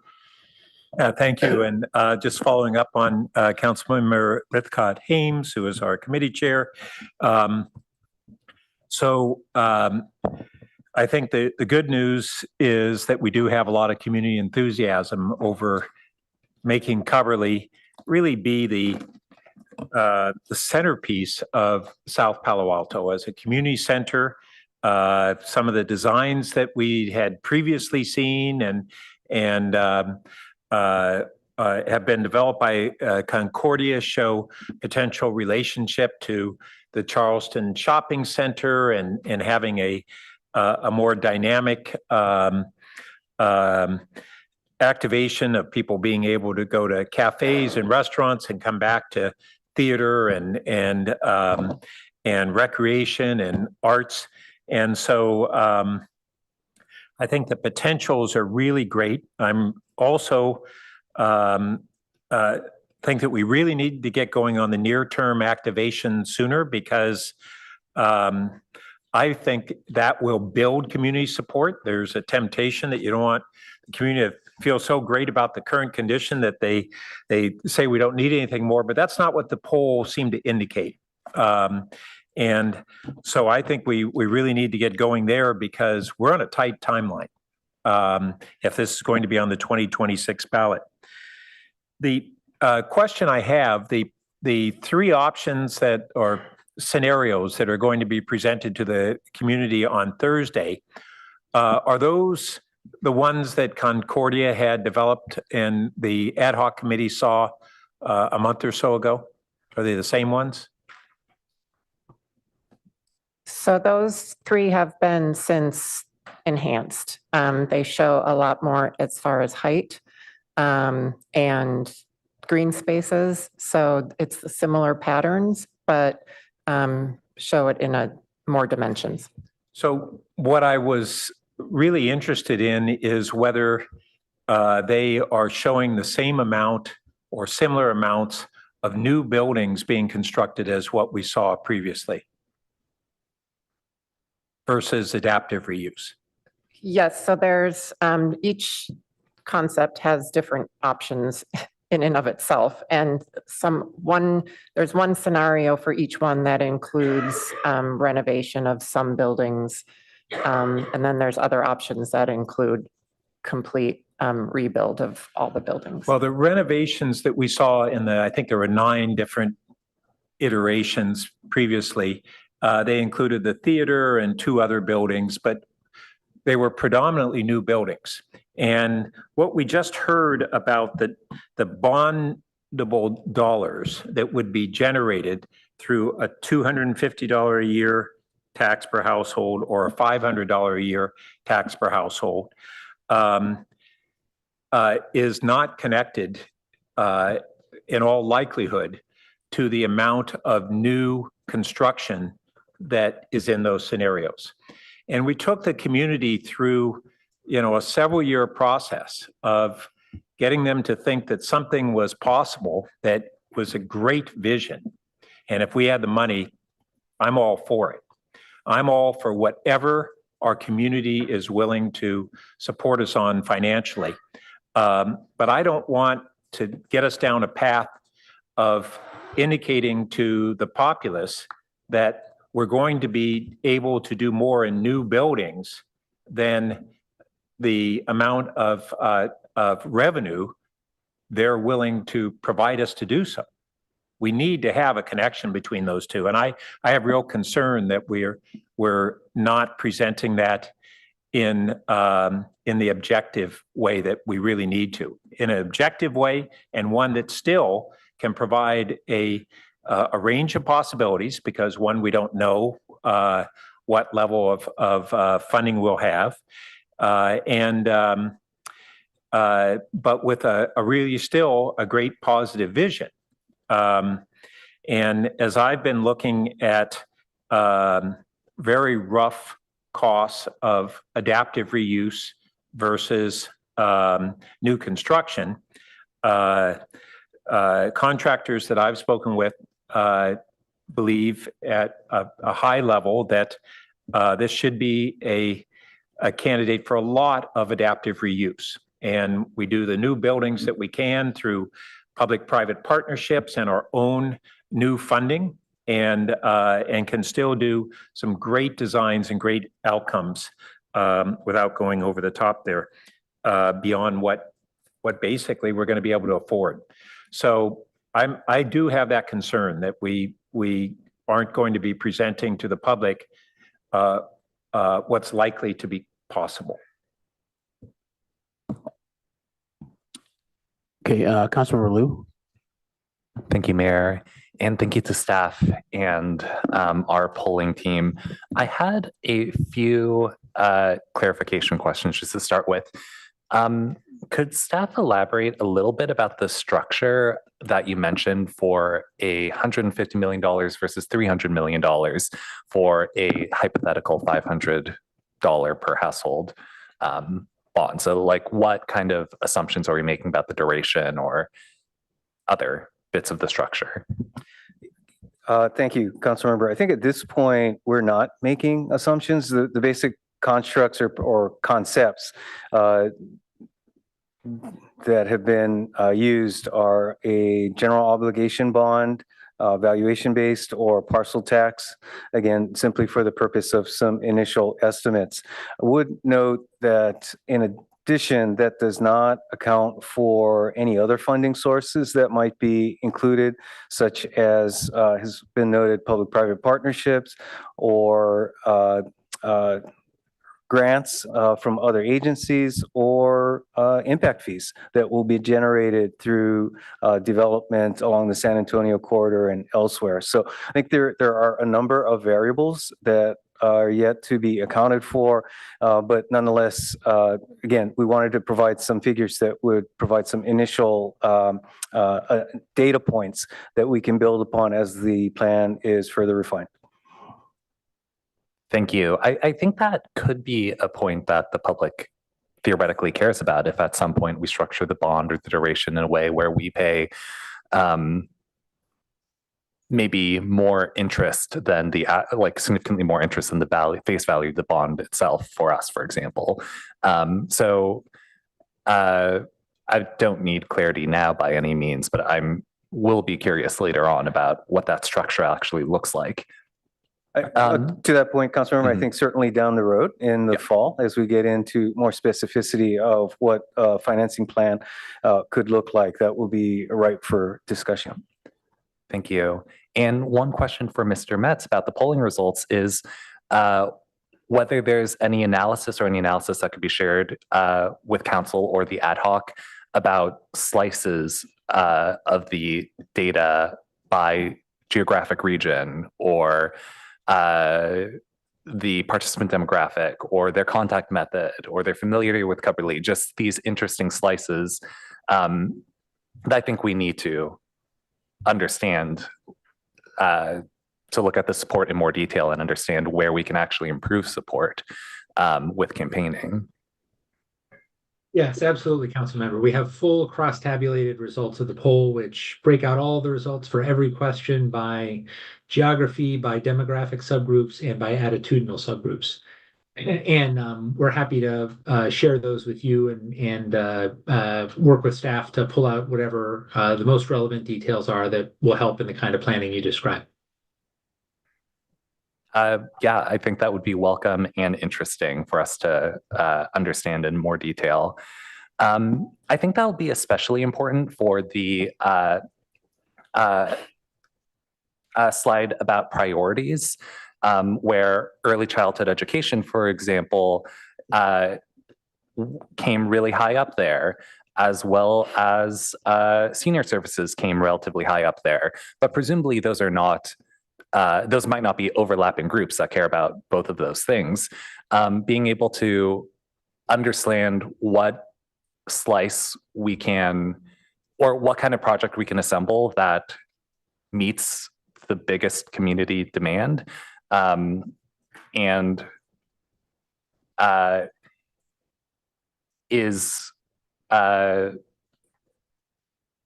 I'm going to get the terminology wrong, but sort of like mutually exclusive pools of demand into one package, I think is going to be useful. And one last question, can you expand a little bit about the negative messaging that you mentioned in the in the thread from initial votes to positive messaging to positive and negative messaging?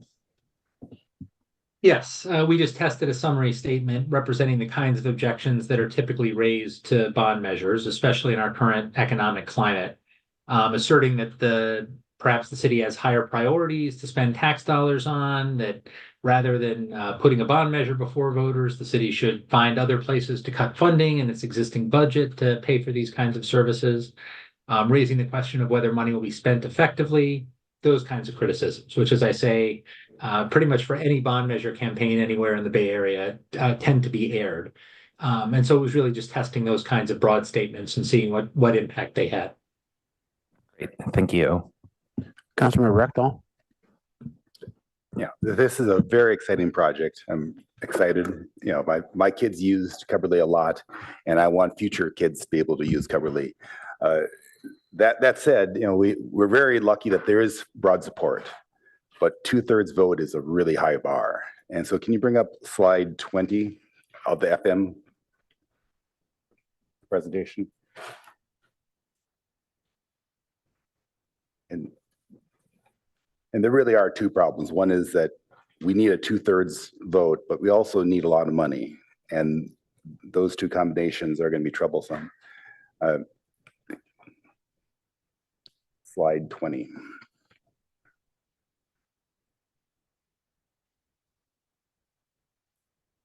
Okay, so just to replace the space that we have at Cubberley right now, probably $250 per household will not be enough. And so now we're going down, either increasing slightly above $250 or all the way to $500. If you look at the $500 bar, just the total unwilling, the pink and the red together are more than 1/3. And so we're going to have to convince those people. Some of those people swung from the $250 to $500 and changed their mind. And maybe they didn't realize that what they would get for $250 would be a really stripped down Cubberley. And they may now say, okay, well, I'll grudgingly pay for that. So there could be some normalization of that cost expectation. There could be neighbor to neighbor outreach. There also could be our marketing, and there also could be private funds. There's a lot of ways that we're around this. And so I think I think the glass is half full. I think we can make this work, but we have some challenges ahead of us. Can you go to slide 17 on this same package?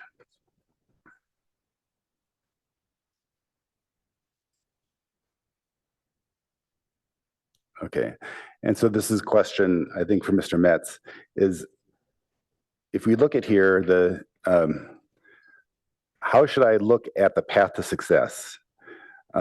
One way to look at it is to say, well, these light blue, which is say that these things are somewhat important, can we convince them to vote? So is it one road to success would be taking those light blues and converting them over to voters. The other is to concentrate on the dark blues and say, we have some core support. And as Councilmember Liu was saying, if you have core support in 4 areas, for example, we have theater people who are very excited, gym people who are very excited, preschool people, arts. If those people can all, and there's not a lot of overlap, if they all come and have strong support, then those different disparate groups could join together and push us over the top. So what do you think is the better route? Are we trying to convert swing voters, or are we trying to activate these core supporters?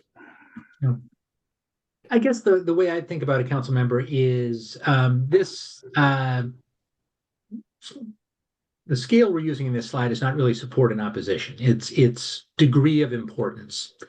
And the first 3 categories running through the light blue are extremely very or somewhat important. Essentially, these are all things that voters are telling us they value. It's only the red bars that are people saying, no, I don't really think that's important. And when you look at it that way, we have a wide range of different facility improvements and services that the public values, that they believe matter. It is likely that whatever plan you put forward is going to provide space and services that will accommodate many of these different benefits to the community. And I think the challenge will be figuring out how, when you're communicating with the public and you don't have the ability to tell them about 15 or 20 things, but you can tell them about 5 or 6 things that are really most important. That's where this question comes into play, is making sure that in your communications, you're highlighting the facility improvements, the expanded services that are the things that the public has told us they think are most important. I would look at this question less as something to tell you how to allocate dollars and sort of what to offer at the facility, and more when you're communicating with the public, how to make sure you're mentioning the things that they view as the highest priorities. I think you've got a green light here to do a lot of different things with the site that the public thinks would add value to the community. But your bandwidth for communicating about them is going to be much narrower. And that's where this question, I think, is helpful.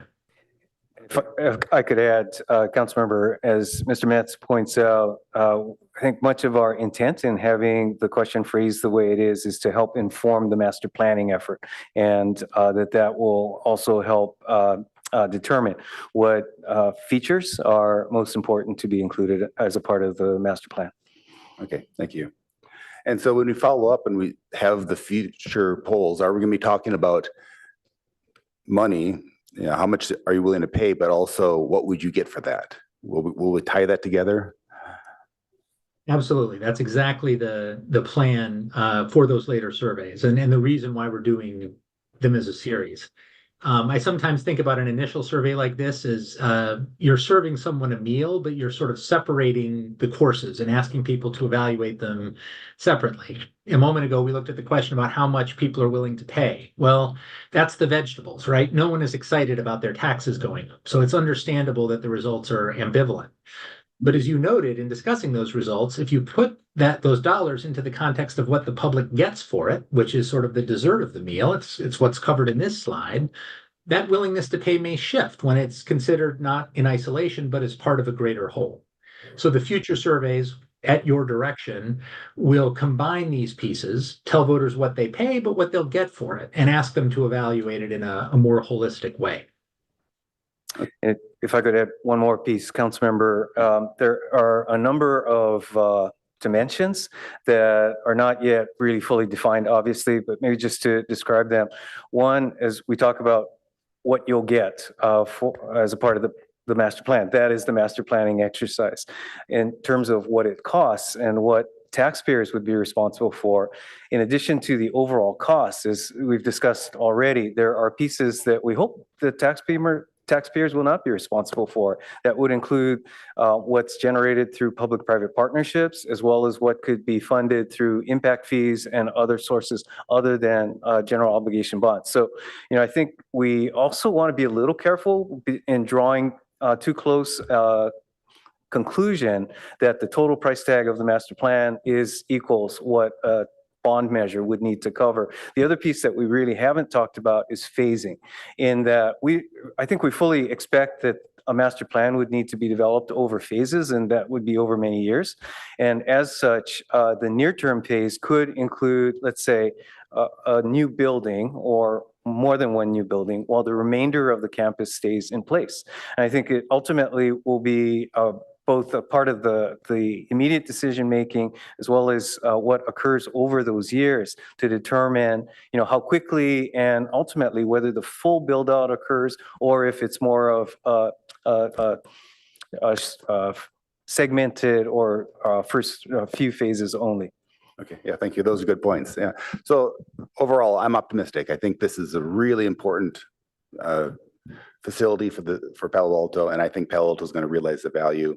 We just have some work to do to convince everyone to activate the community and really tell your neighbors that this is really important. Okay, thank you.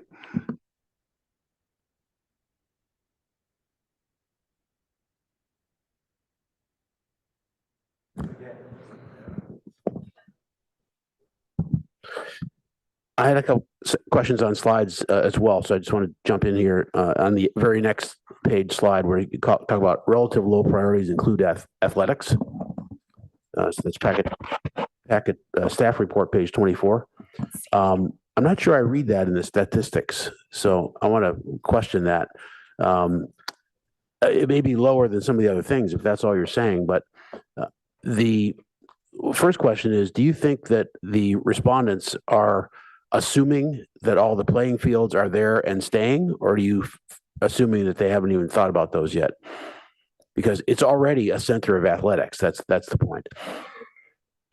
Yeah, and let me just stress, when we say that, it's in relative terms. It is not that they view them as being unimportant. There are sizable numbers, in fact, majorities in many cases, who view them as being important. It's just that in relative terms, they are lower priorities. That's all that is intended by that statement. And I think it is very likely that because we're not being specific with the respondents, that they may not have a clear sense of whether we're talking about a net addition of sports facilities, maintaining what's there, et cetera.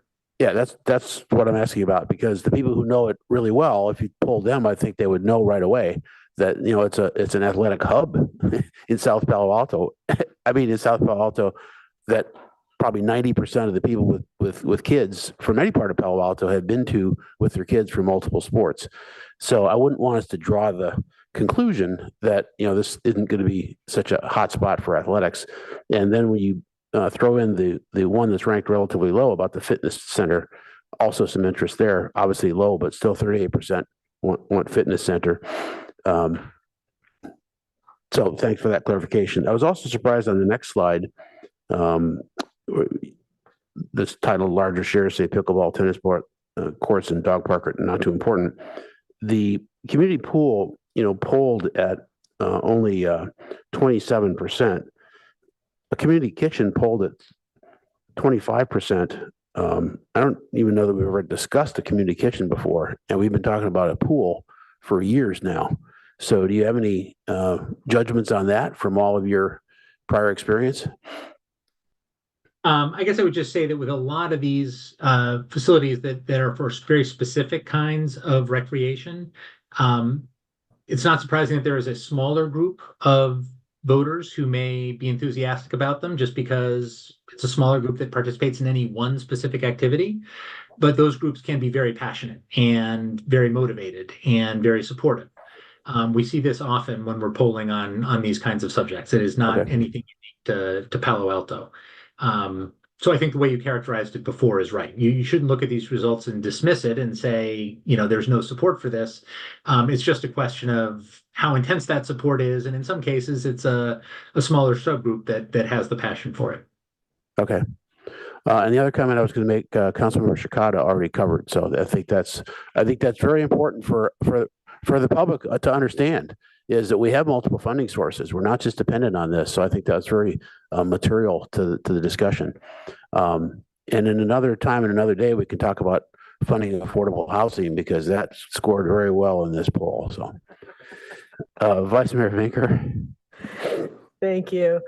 Yes, thanks for the presentation and more important, the work that was behind it.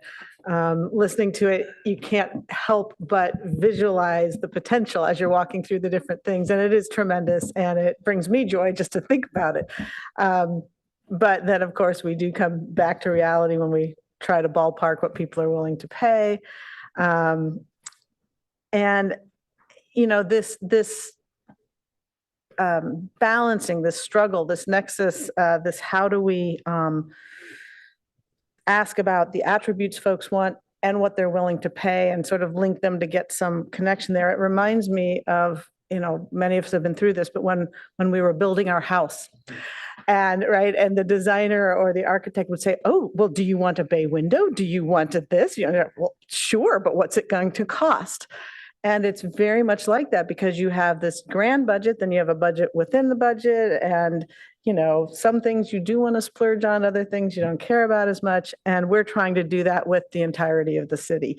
So it is a daunting task, but a necessary one.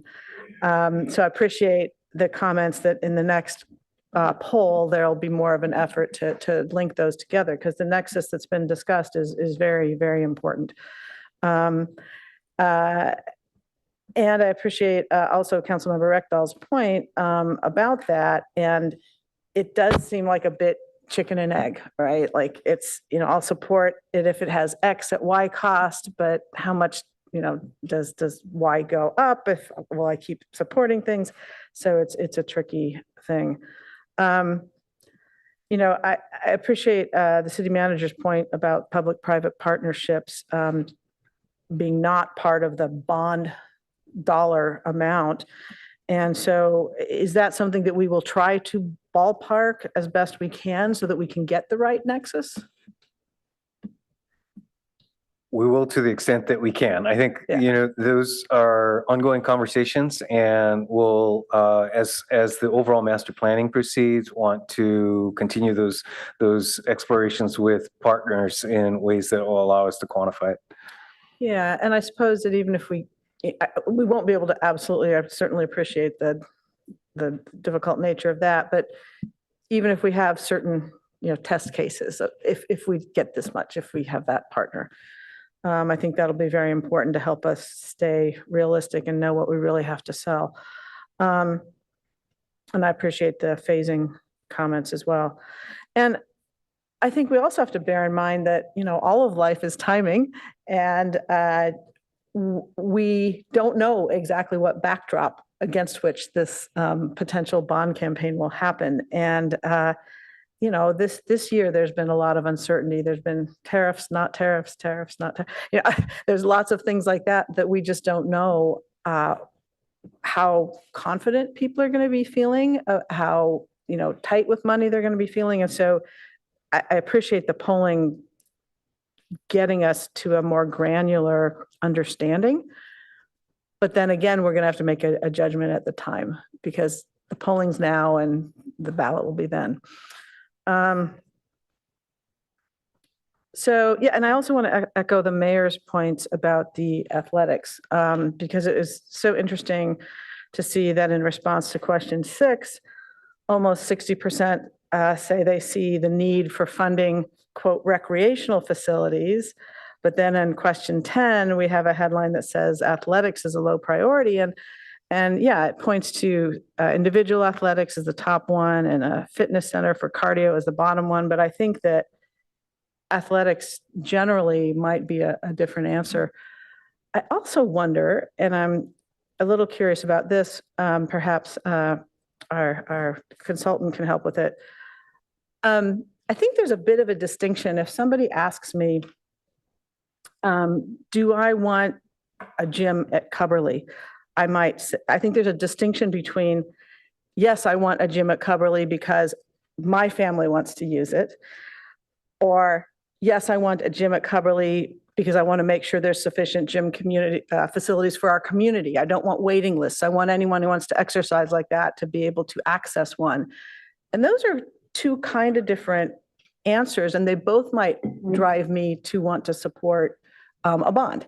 So I don't know in what context we're asking that, but I think those are two different measurable things. Do we want one for our community? Is it something I would personally prioritize? So how are we asking that, and what's your understanding of the answers we're getting? Yeah, it's a good distinction that you're raising there, Vice Mayor. I mean, the way the question was framed was, how important is each one of these to you personally, as something that would be a priority in the plan for the future community center at Cubberley? So we're asking them their personal opinion, but that personal opinion could be shaped, as you note, either by their own intention to use the facility or by their perception of its value to the community at large. And we can't necessarily pull those things apart. My suspicion when we look at things like, pickleball is relatively low on the list. I'm guessing the people who say it's unimportant probably don't see themselves using it personally and probably don't necessarily value it as a community amenity. But when we talk about things like the fitness center or gym space, I think you're right that, there could be multiple things that are motivating people. At the end of the day, the public's opportunity to weigh in here will be a yes or no vote on the package as a whole. And so whether it is their own personal use or their perception of the community benefits that drives them, it's all going to feed into, one decision that they have to make, which I think is why we ask the question in a more sort of general way. Yeah, I appreciate that. I think the general answer is what is key is, do you want us to have it there at the end of the day? Like, I would like to see childcare there, and my kids are in their 20s. So I want to make sure we're getting at that, because if you ask me, do I need childcare there? I'd say no. So I appreciate that. And just finally, wanted to echo the appreciation for the site activation. And in particular, when I was listening to the presentation and you got to the part about circulating an activation plan for feedback and included Cubberley users, I began to think more about what we've touched on from time to time, that getting them to envision and see and think, I mean, yes, it's the immediate, but, sort of spinning out on the larger long-term plan could identify some folks who are very energetic about this, who want to support this, who could be excited about a bond campaign or other things, and really be, voices to lift that up in the community. So I think it's really smart to the people who are already there to kind of sensitize them to the fact that we're doing this. So kudos on that. Thank you. Councilmember Lithcott-Hames. Thank you. Just one final thought. Having listened to colleagues, very good questions and staff response.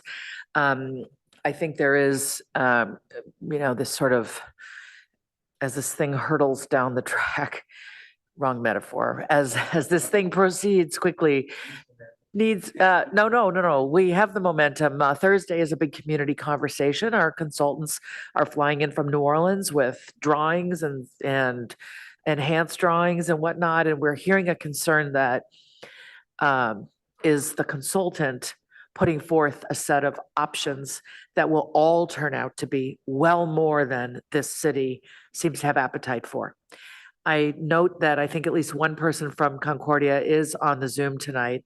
And I just wonder if, to what extent they are going to be narrating to this sort of concept of buildings versus potential dollars. What kind of guidance are they getting about how to speak to that piece of it? Whether questions arise or whether they will, sort of explicitly kind of raise this distinction of where we're at in the process and where we're not yet at. Yeah, let me ask Director O'Kane to describe the specifics, but basically, or perhaps as a preface, I think the points are well taken. And in particular, I would come back to the concept of phasing in particular, that, again, if we started with a single building, understanding we're dealing with a campus, that how far a full campus redevelopment, for lack of a better term, could occur will depend on the dollars available, as well as the timing and the long-term needs for the space. So it will be important for our team to communicate the scalability of implementation based upon the resources available. Yes, thank you, City Manager Shikata. And in addition to that, I will add that we do have those communications with Concordia, and partly because this came out of the visioning session with the council where we talked about, or you all talked about, how this needs to be a realistic plan, and Concordia is aware of that. So where we are right now is a point in time. It's an iterative process. So we're starting with our multiple concepts, and those will be scaled down to something that is what the community has identified, but also what we think is a realistic plan moving forward, and considering the phasing that Mr. Shikata talked about and other possible funding sources.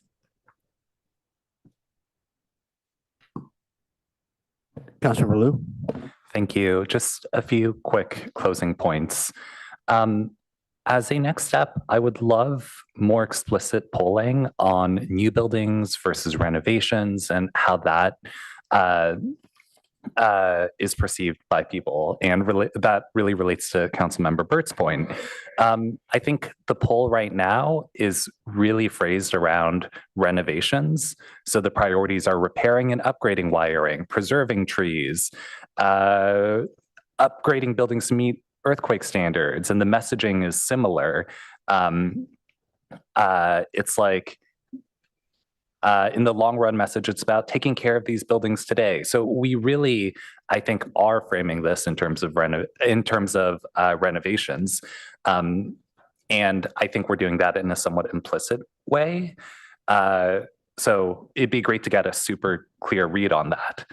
I think we should also get some segmentation or some direction about how to think about amenities for North Palo Alto or just other parts of Palo Alto. I think we can get that through the existing poll data with the segmentation that Mr. Metz already spoke about. We can hopefully see if support is substantively lower by neighborhood or just by general region. And finally, I think one point that is important as well is the school district dynamic. That was a reasonably powerful message, and I would love to understand how specific we could or should be with how that $65 million would improve our school district. I understand that's a long conversation and that the school district would need to do a lot of scoping and yeah, that the school board would need to provide direction here, but I will personally try to reach out to school board members and understand the feasibility of that. And so I just want to bring that into the record too. So thank you. If I could follow Councilmember with one point on the renovation versus new space. I think this is a good example of where the polling and the master planning work really in concert with each other, to the extent that the master planning will help identify the interest in the use of space and quite frankly, we'll call it the footprint, the envelope for buildings in a planning context, because the square footage today is the square footage today. And to the extent that there's interest in having additional square footage for more activities, that does ultimately lead to a decision in renovation of existing space versus rebuilding and potentially at a higher density. And I know that that could be an issue of sensitivity. So the master planning effort will help identify the extent to which that is a concern for the neighborhood, whether it is 2-story or more buildings as opposed to the single-story classrooms that currently exist. Oh, and I'm sorry, related to that, it also is, again, with the master planning, will identify the extent to which open space can be added to on the existing footprint of the campus by increasing density. And so again, we hope that the master planning will help give us more feedback on that. Thank you.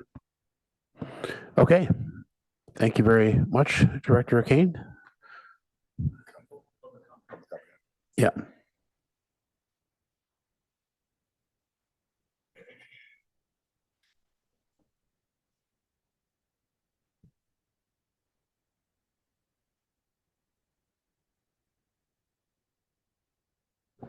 Our first speaker is Henry E.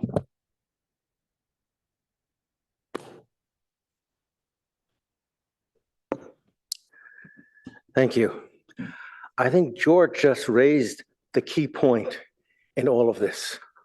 How does Cubberley relate to the rest of the city, its recreational and social needs? It's located in a particular part of the city, in the south. I'm from the north. My colleague, Michelle, earlier spoke to you about the inadequacies of management of the Saris Regis Company in Oak Creek. Back in 2022, Vicky Venker was instrumental in organizing an event during that campaign in which we had a chance to bring forth the concerns of Oak Creek residents about the change in management from the previous private owner to the new owner, Stanford University, which commissioned Saris Regis to manage the complex in a way which over the years, as Michelle mentioned, has clearly been shown to be inadequate. By the way, Michelle asked me while we were sitting together, when in the meeting would the council be addressing the concerns that he raised? That may be a sign of naivete, but it is a sign that people are concerned in having their issues addressed. And so in Oak Creek today, we have this clubhouse, which is largely underutilized. A beautiful building, but all of the activities, the multiplicity of social events used to take place at curated and resident organized, the kinds of things that you're looking to see come about in a more comprehensive way at Cubberley, we had. So there's a benchmark. There's a benchmark pre-2022 that could be examined, that an intergenerational neighborhood was thriving, that has now been degraded. So let's take a broader look, because in this so-called poll, I did not hear any mention of what it was representative of, by gender, by age, by any normal criteria, which any standard newspaper poll these days will tell you. I just heard a number, 435 or so, but who does that represent? We don't know. So I think there's some due diligence to be done in how this whole thing was commissioned and on what basis, and the competence of the consultocracy that was brought into this. The Palo Alto Post has raised the issue of the quality of consultants that we are engaging. And I think that has to be addressed here. But the basic issue is, can we arrive at a plan that will be useful to all residents of the city, Your not time is just to up. one part? Our next speaker is Winter D. Hi, everyone. Thank you for this. I think that this initial survey is really interesting. I appreciate having a chance to look at it. I have a couple comments. One thing that I don't know what page this is. It's relatively low priorities include athletics, adult education, and spontaneous social connections. It is that page with all these things broken down. It starts out, I have two things initially, both regarding some sort of gym. Building a flexible space gymnasium for team and individual athletics. That's one thing that people chimed in on. And then on the same page at the bottom, building a fitness center for strength training and cardio exercise. While I'm not an expert in surveys, I looked at this and I just went, well, this doesn't, I don't think that those are the right questions. I think a question that people might be more interested in, maybe more supportive of, I don't know if people are going to support a gym or not, but is a more universal, I'm making this up, a universal gym where sure, these things could be offered as examples, strength training, cardio exercise, team and individual athletics, whatever that means. But also a gym and a wellness center where also there's space for yoga, there's space for Pilates, teaching those classes. I just think that it's broken down into some very odd and not very interesting categories, frankly. So I would suggest rethinking a question that was more universally interesting and illustrative of what a gym could be if there was people really want a gym. Another thing I want to mention that I found slightly offensive, frankly, and I do want to say that generally, thank you to the folks that did the survey. I don't mean to rain on your parade.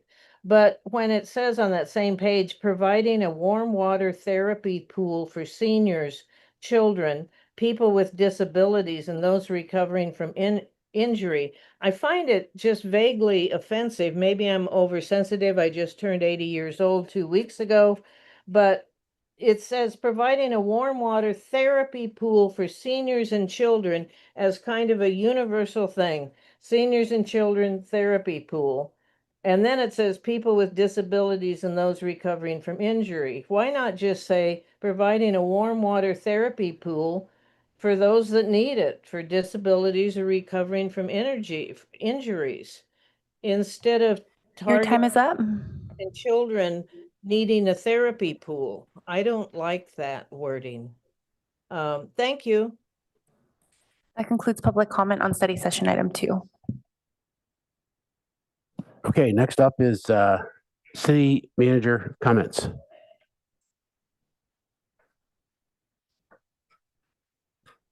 I believe you have a consent calendar before me. Oh, sorry, I jumped ahead of page. That's right. There's one or two items we have to look at here. Good. I'll be ready when you are. Okay. Give me time to prep there. Yeah, we need the consent calendar now. And we could do public comment to lead it off if you like.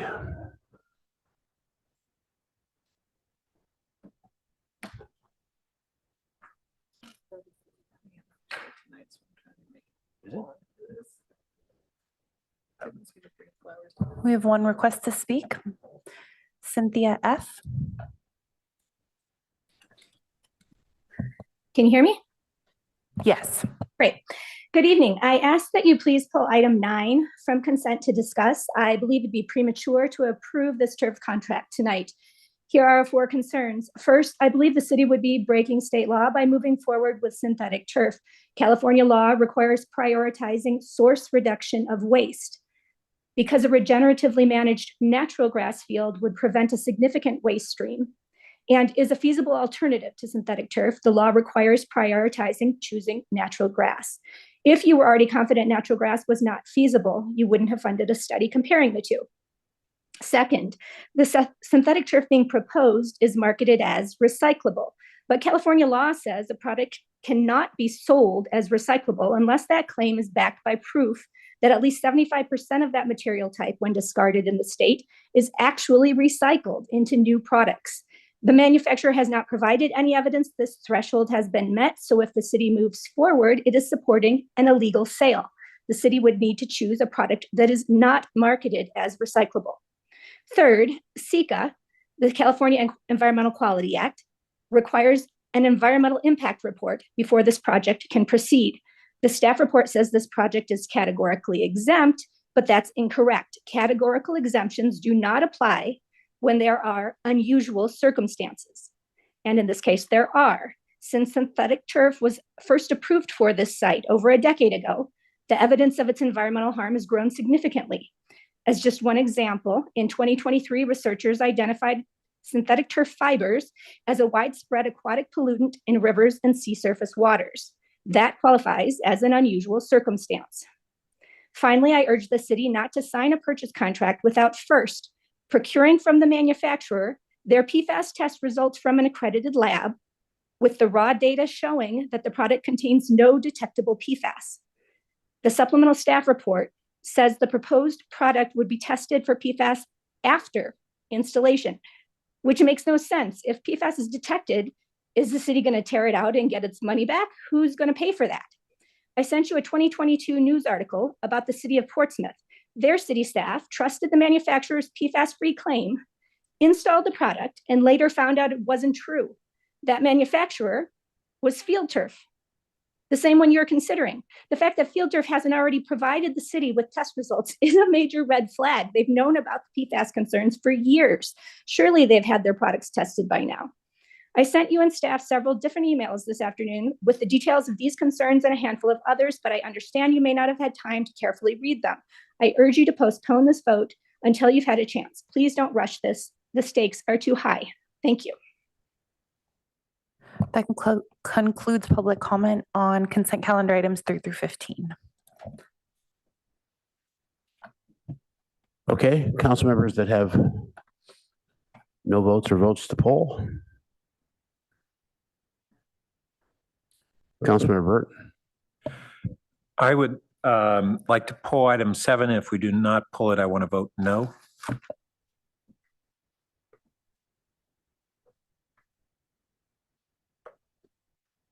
Others?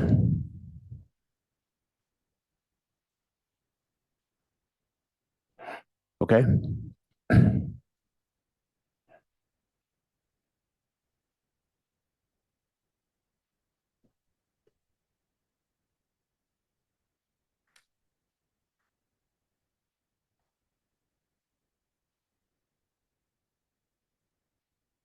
When you're ready. Sorry, Mayor, we do need a maker and a seconder. Oh, sorry. I move the consent calendar. Second.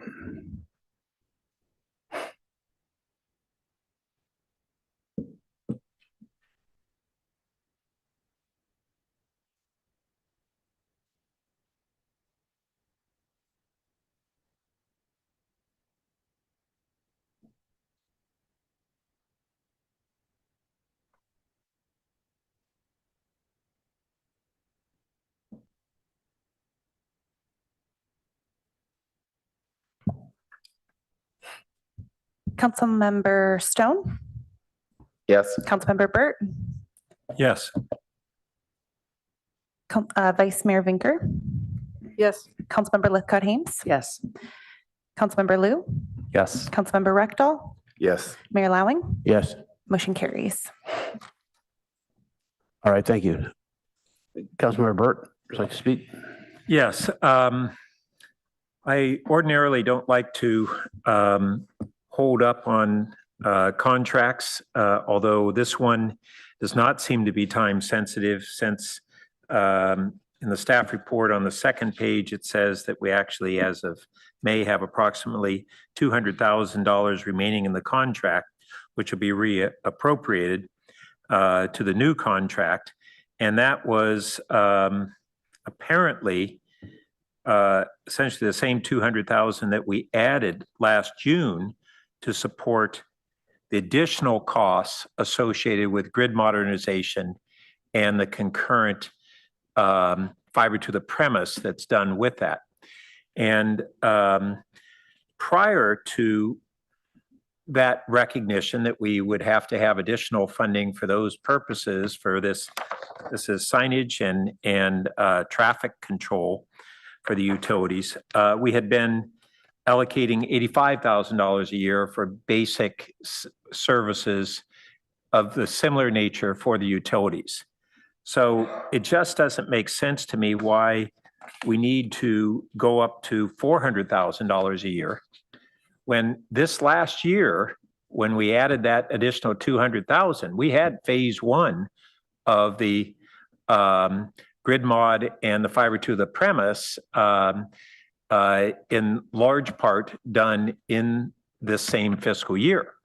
So there just seems like a big disconnect between the funding that we're being asked to provide here, while we have big increases in our utility costs this year, and the explanation as to why it has to be so much. Okay, thank you. City manager comments? Thank you, Mayor. Let's see, could I get the city clerk's assistance with some slides? While I'm making that transition, I did want to note for the member of public that spoke on item number 9, that we did issue a supplemental memo on the topic of testing for PFAS on the field turf product that was just approved. Next slide, please.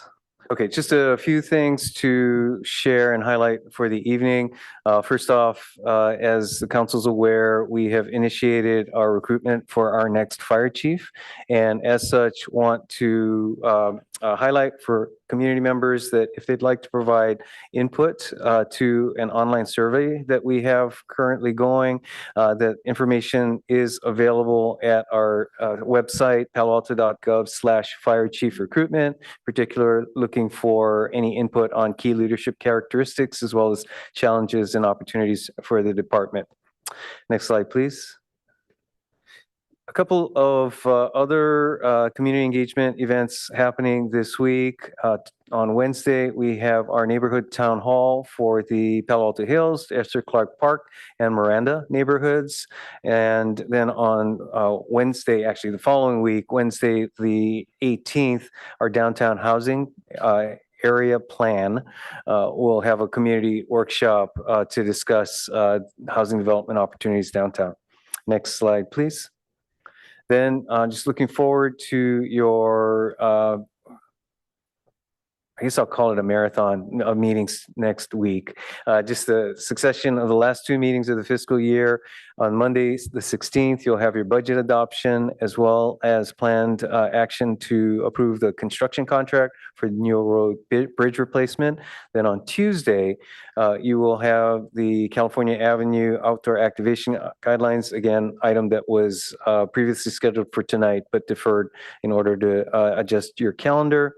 Then no meetings in July for the summer recess. Then we've identified the meetings that the council has scheduled in August and September. We've listed a number of items on this slide just so folks know that we have a number of action items coming up for city council review in August and September. With that, Mayor, back to you. Just so we didn't get too relaxed, you want to tell us about August, right?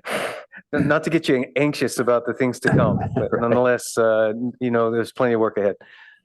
Okay, any questions of the city manager?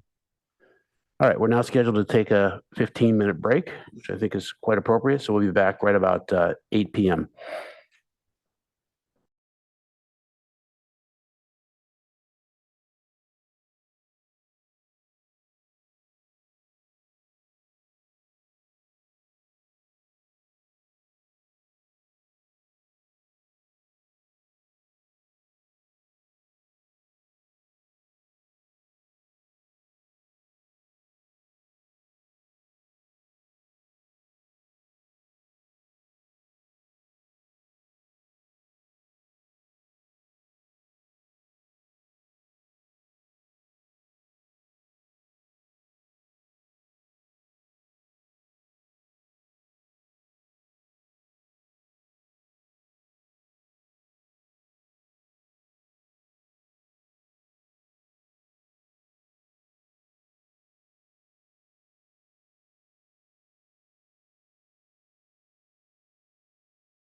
16, and it has to do with community development block grant for the fiscal year.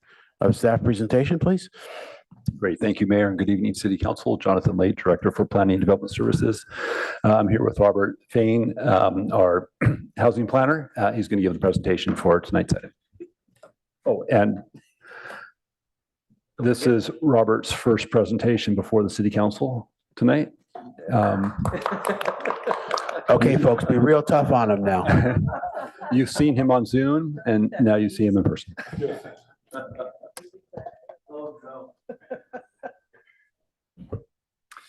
Good evening, Mayor, Vice Mayor, council members. I'm Robert Fain, Housing Planner in the Planning and Development Services Department. Next slide, please. Tonight, I'll be presenting the draft 2025 to 2030 Consolidated Plan and the 2025 to 26 Annual Action Plan for the CDBG program for your consideration. I'm joined by consultants Austin Knutson of Michael Baker International and Sherry Coulter of Root Policy. Next slide, please.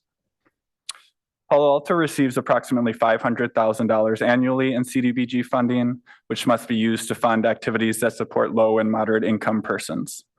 Every 5 years, the city must draft a consolidated plan, which identifies community needs and goals for the upcoming 5-year cycle. This year marks the beginning of the 2025 to 2030 Con Plan cycle. An annual action plan is drafted every year, which outlines the specific activities to be funded. The identified activities must be in alignment with the Con Plan. Next slide, please. Through extensive community outreach and data analyses, the Con Plan identifies a range of critical housing and non-housing needs. These include expanding access to affordable housing, addressing homelessness, and increasing supportive services, particularly for vulnerable populations such as low-income families, unhoused individuals, and survivors of domestic violence. Workforce development and childcare also emerged as recurring priorities in the outreach. Next slide, please. Based on those identified needs, the goals that you see here were identified for the Con Plan. These goals have remained largely consistent with what was present in the 2020 to 2025 Con Plan and are centered around affordable housing, infrastructure improvements, and workforce development. Next slide, please. The fiscal year 25-26 funds available include $516,000 from the CDBG entitlement grant and an estimated $100,000 in program income from previous CDBG loans. As noted in the staff report, the CDBG program is facing some uncertainty at the moment. The federal administration's skinny budget proposed the removal of all funding for the program in fiscal year 26. Staff and consultants continue to monitor the program status as the budget discussions evolve and to coordinate with our neighboring jurisdictions. Next slide, please. For the upcoming fiscal year, we've proposed allocations across public services, capital projects, and planning and administration. Subrecipient recommendations are outlined in your packet and in the Con Plan and Annual Action Plan, and they reflect the goals and priorities identified in that draft Con Plan, with several of the programs and subrecipients having previously received CDBG funding from the city and demonstrating a capacity to efficiently utilize those funds. Next slide, please. Following council review and approval, the plans will be submitted to HUD by the program's deadline. Next slide, please. And as referenced briefly on the previous slide, the Human Relations Commission reviewed the plans on May 8th and voted to recommend approval. With a few adjustments that have been incorporated into the recommendation, including an increase in the allocation to the Alma Garden Affordable Housing Rehabilitation Project and the use of the contingency plan as the actual CDBG allocation exceeded staff's initial estimate. Next slide, please. And the HRC and staff recommendation is seen on the screen, and we are available for any questions. Thank you very much.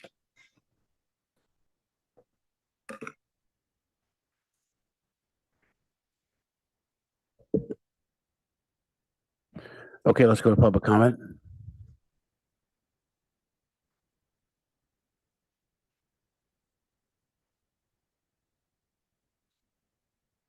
Our first speaker is Melanie F.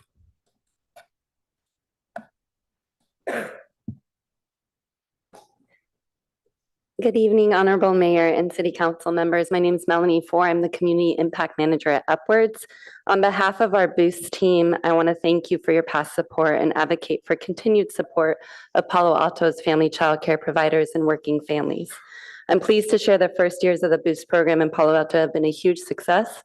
With the support of CDBG funding, our dedicated Boost team has partnered with 15 family child care providers in Palo Alto and have helped them increase revenue by an impressive 40%, which is even higher than projected. They've also helped create 5 new teaching assistant positions with the help of our teacher assistant subsidy to offset the initial financial burden. One inspiring story is Amor Trazas and her assistant, Diana Gomez. Under Amor's mentorship, Diana gained invaluable hands-on experience, and in January, Diana opened her own licensed home child care facility and is now a Boost participant as well. Palo Alto has really led the way as one of our earliest partners. Since our launch here, Boost has expanded in San Jose to support 133 providers this year, 200 next year. It's now expanding into both entitlement and non-entitlement cities throughout the county. Bay Area, NBC Bay Area even featured the Boost program, Palo Alto's Boost program, highlighting both its impact and the growing need for more accessible childcare. So there's still more work to be done. I recently spoke at a local care council, worker council meeting where I met with childcare providers from throughout the county who shared an urgent need for business support. They love taking care of children, but often need help with marketing, managing enrollment, billing, curriculum planning, and more. And these are the very pain points that the Boost program can help them with. Boost also directly helps with families. With the help of our family care specialists, any family in Palo Alto, not just those enrolled with participating providers, can get connected to care that meets their unique needs, and that includes emergency backup care within 24 hours. So that's a game changer for us working families, and of course, the children benefit from higher quality care as well. I want to quickly clear up one concern from the HRC. While Upwards is a for-profit social enterprise, Boost is free for providers and families and not revenue generating. Akin to B Corp, Upwards childcare programs at the federal and state level help enable us to contribute significant resources to make this program successful in each community we serve. I mentioned the teacher assistant subsidy that's outside of CDBG funding, that's Upwards contribution among many others. The Boost teams not only met but exceeded all projected outcomes in the first 2 years of the program, and I have no doubt they'll continue to hit it out of the park in year 3. Thank you again for your past support, and I hope for your continued support. Thank you. That concludes public comment on action item 16. Okay, thank you very much. So we return to the dais and questions for staff or comments.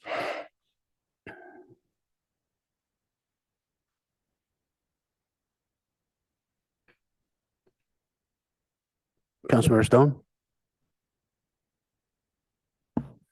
If the mayor's fine with it, I'm happy to move the staff and the HRC recommendation. There's a motion and second. There's other questions. I had just one at this point, actually 2. One is, where is this right now in the current budget? Where's this sitting for the upcoming budget? Is this in the, there's a his wrap line in the budget?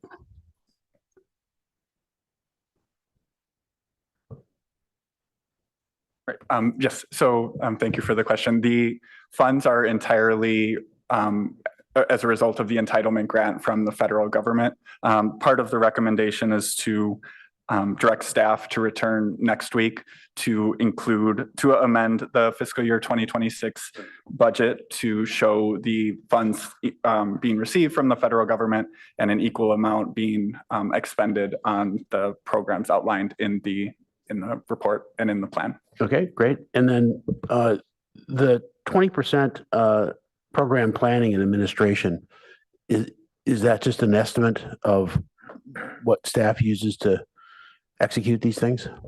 So that budget goes towards the Michael Baker International consultant who administers much of the day-to-day of the program. That 20% is a programmatic cap. So there's a 20% cap on the program in planning and administration, which has historically been used to fund the consultant. And there's also a 15% cap on the public services category, which is more the social service related organizations. Okay, great. Councilmember Rectal? Yeah, just a couple quick questions. For Alma Garden, we're rehabbing that, and it looks reasonable, 160,000 for 10 units. So we're not putting a lot of money into it. Do we just rotate around and we have different nonprofits that we fund each year? Thank you for the question. So historically, the kind of uncapped funds, so those funds that aren't within planning and administration and public services, have been a bit more challenging to identify projects for. We kind of engage in conversations with a number of the affordable housing owners within the city, but the wage requirements that are tied to a federal program often make it difficult for a relatively small rehab to be financially feasible. This project was one that we were able to fund last year in a bit of a larger amount, and they were able to make the financials work. And we reached out to them on behalf of, or with the HRC's recommendation, to see if they could use additional funding given the success that they've had in expending funds from the previous year. So we certainly do have conversations with a number of different developers. It's just kind of a hard thing to make work given the small scope of the program. And so in the past, how many different other rehabs have we done? To my knowledge, I think maybe 4 years ago, there were some funds that had been attributed to Mitchell Park Place, but they had to return the CDBG fund specifically because the wage requirements just kind of made it financially not feasible. I think the entitlement grant amount has remained largely consistent for the past 20, 30 years. So historically it was easier to, the dollar went further for rehab projects and we're able to make them work. I'm not aware of more recent projects that we've been within the past maybe 5 years that we've been able to fund using the dollars. So it sounds like we kind of struggle to find projects like this list. Were there other things that didn't make the cut, or did we have to really work to get this list? For the uncapped funds, it's the latter. We have to, every year, it's an effort to identify kind of housing rehab and public facilities projects that fit under the CDBG criteria and are kind of want to take on those dollars. Okay, thank you. All right, seeing no other comments, clerk, please call the vote. Vice Mayor Vinker, Yes. Mayor Lowing, Yes. Councilmember Stone, Yes. Councilmember Rectal, Yes. Councilmember Lou, Yes. Councilmember Burt, Yes. Councilmember Lithcott-Hames. Yes. Motion carries unanimously. Okay, thank you very much. You survived your first meeting. That's right. We'll sharpen our swords next time. Next up is an item that was continued from last week, temporary emergency ordinance amending Title 18 and 21, reflecting changes in state law, which we're about to hear about. Thank you, Mayor. If it'll make this item go any smoother, this is Ms. Raybold's first time before the City Council as well. Nice try. In the interest of speed, we'll buy that. Thank you, council members, Mayor Lowing. Claire Raybold, manager of current planning. If you could go to the next slide. The project before you today is modifications, a temporary urgency ordinance for changes to Title 18 and Title 21, implementing Senate Bill 1123. Just for some brief background, there were some previous changes that were effective July 1st, 2024 in state law under SB 684 that allowed for a site zone multifamily, 5 acres or less, up to 10 units approved ministerially. and allowed for a ministerial subdivision process with set timelines. Effective this year, July 2025, SB 1123 will extend that allowance to single-family zone properties, specifically sites that are vacant and up to 1.5 acres. And same kind of deal with up to 10 units approved ministerially and a ministerial subdivision process with set timelines. Go to the next slide. So just a brief overview. This temporary urgency ordinance would implement SB 1123, making amendments to Title 18 and Title 21 to further amend it for this ordinance to implement the state law. And the staff is also recommending a future update to the comprehensive plan to differentiate residential land use categories. And this would reduce conflicts with state density bonus law, which defines base density as the highest allowed use under any applicable regulation. If you could go to the next slide. So the purpose of this ordinance would be to allow the city to exercise its authority with respect to junior accessory dwelling units and accessory dwelling units under the law. It sets forth the process and the fees for developers utilizing the process, and it clarifies which development standards would apply and preserves local discretion where permitted. If you could go to the next slide. So this is just a side-by-side kind of summary of what's required by the state law and kind of where the city has discretion. So the areas where we really have a little bit of discretion is we can determine whether ADUs and JADUs are allowed on subdivided lots. We can change the minimum lot size as long as it's no less than 1,200. We could also consider different lot sizes or what lot size might be applicable for when ADUs are allowed. We can adopt objective development and design standards as long as they are not more restrictive than what is set forth in the law. We can enforce height limits as long as it's no lower than what's allowed in the base zoning. And define additional parking and site access standards, again, as long as it's no less than what's required in the state law. So happy to speak a little bit more. Some of the summaries of the state law are on this slide. And if you could move to the next slide. So with that, staff recommends that council adopt the proposed ordinance in attachment A by a four-fifths majority, so 6 affirmative votes, temporarily updating Title 18 and Title 21 of the Municipal Code in accordance with recent changes in state law. Direct staff to prepare an ordinance for review by Planning and Transportation Commission and ultimately City Council for a permanent ordinance. And also to direct staff to develop an ordinance for council consideration, updating the land use element of the comprehensive plan to more specifically differentiate single-family, low, medium, and high-density residential land use designations. And just want to acknowledge that there was a supplemental report that came out in the last week. And staff is available to answer any questions about the original report or the supplemental report as needed. And with that, I'll turn it back to you.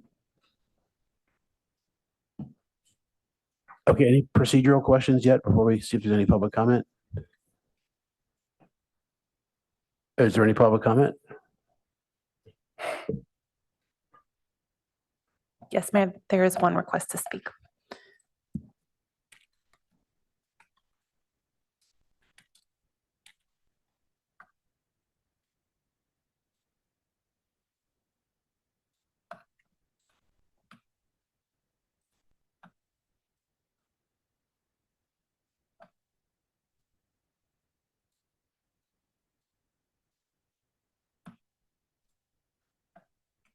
Our first speaker is Ratnakar V.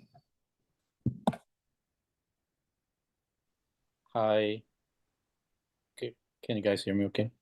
Yes. Hi, my name is Ratnakar Vivachella, and I'm following the Senate Bill 1123 and wanted to share my brief perspective on it it was a topic of discussion today. And I hope the city will consider engaging with it thoughtfully and favorably. And my family and I are planning to move to Palo Alto with the intention of putting down our long-term roots. We've been searching for a home here for the past 6 months, and my experiences during this process have prompted me to have this conversation with in the city council floor. And we've been drawn to Palo Alto because of its excellent schools, and we love the walkable neighborhoods, and there's a strong sense of community here, which we absolutely love. And we've been searching for a starter home, and it's been incredibly difficult. And both me and my wife, we are dual income professionals. As a matter of fact, my wife's a doctor, and I work in an executive job, so it's close to Palo Alto. And the homes that in our price range that we found are often older and need substantial work, and also we are routinely competing with like multiple aggressive offers. And I see this Senate bill as an opportunity for a city like Palo Alto to explore new housing formats. And also it kind of begins to address the shortage of options for families like mine. I also feel like the ADU allocations, which part of this bill makes a big difference for families like mine, where we have multi-generational living, and it's very relevant in my case, and especially I'm pretty sure to many families in these high-cost areas. And I also feel like this bill is a good step towards a lot of solutions for families like mine. I hope the city will keep the spirit of this bill in mind as it shapes the local policy as a way to preserve the economic and generational diversity in Palo Alto over time. Thank you. That concludes public comment on action item AA1. Okay, back to the dais for questions or comments.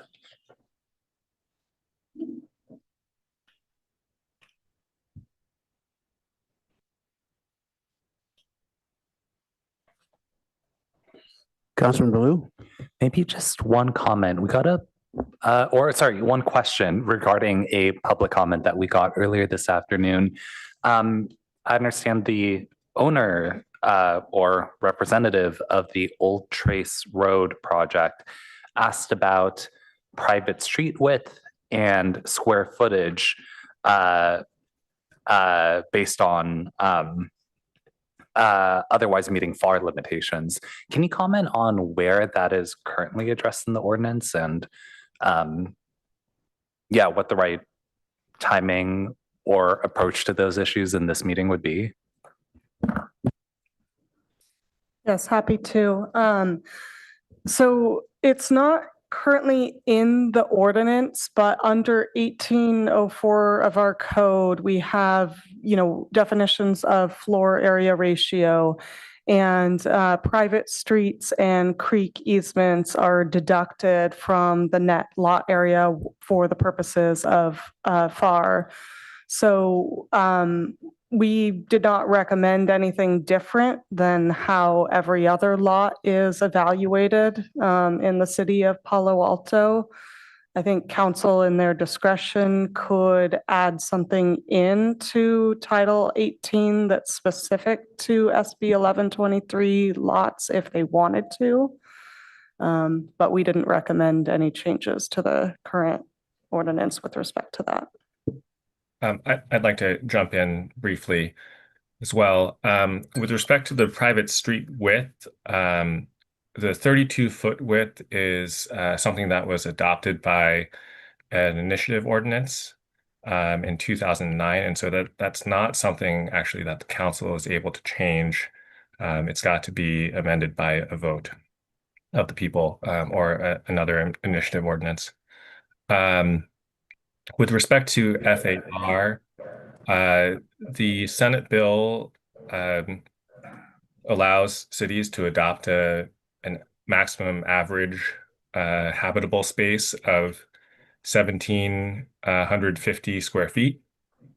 And we believe that's consistent with the intention of the bill to spur the creation of starter homes that are, perhaps more affordable because they are more limited in size. Got it. So the Senate bill actually explicitly refers to the 1,750 square feet. And did I hear right that it allows cities to adopt a maximum average? So that's also something that the city can increase because the bill seems to say that allows a maximum, if I heard that right. No, the city can adopt a higher maximum. Oh, okay. Sorry. Yeah. Sorry. I perhaps wasn't as clear as possible. Okay. I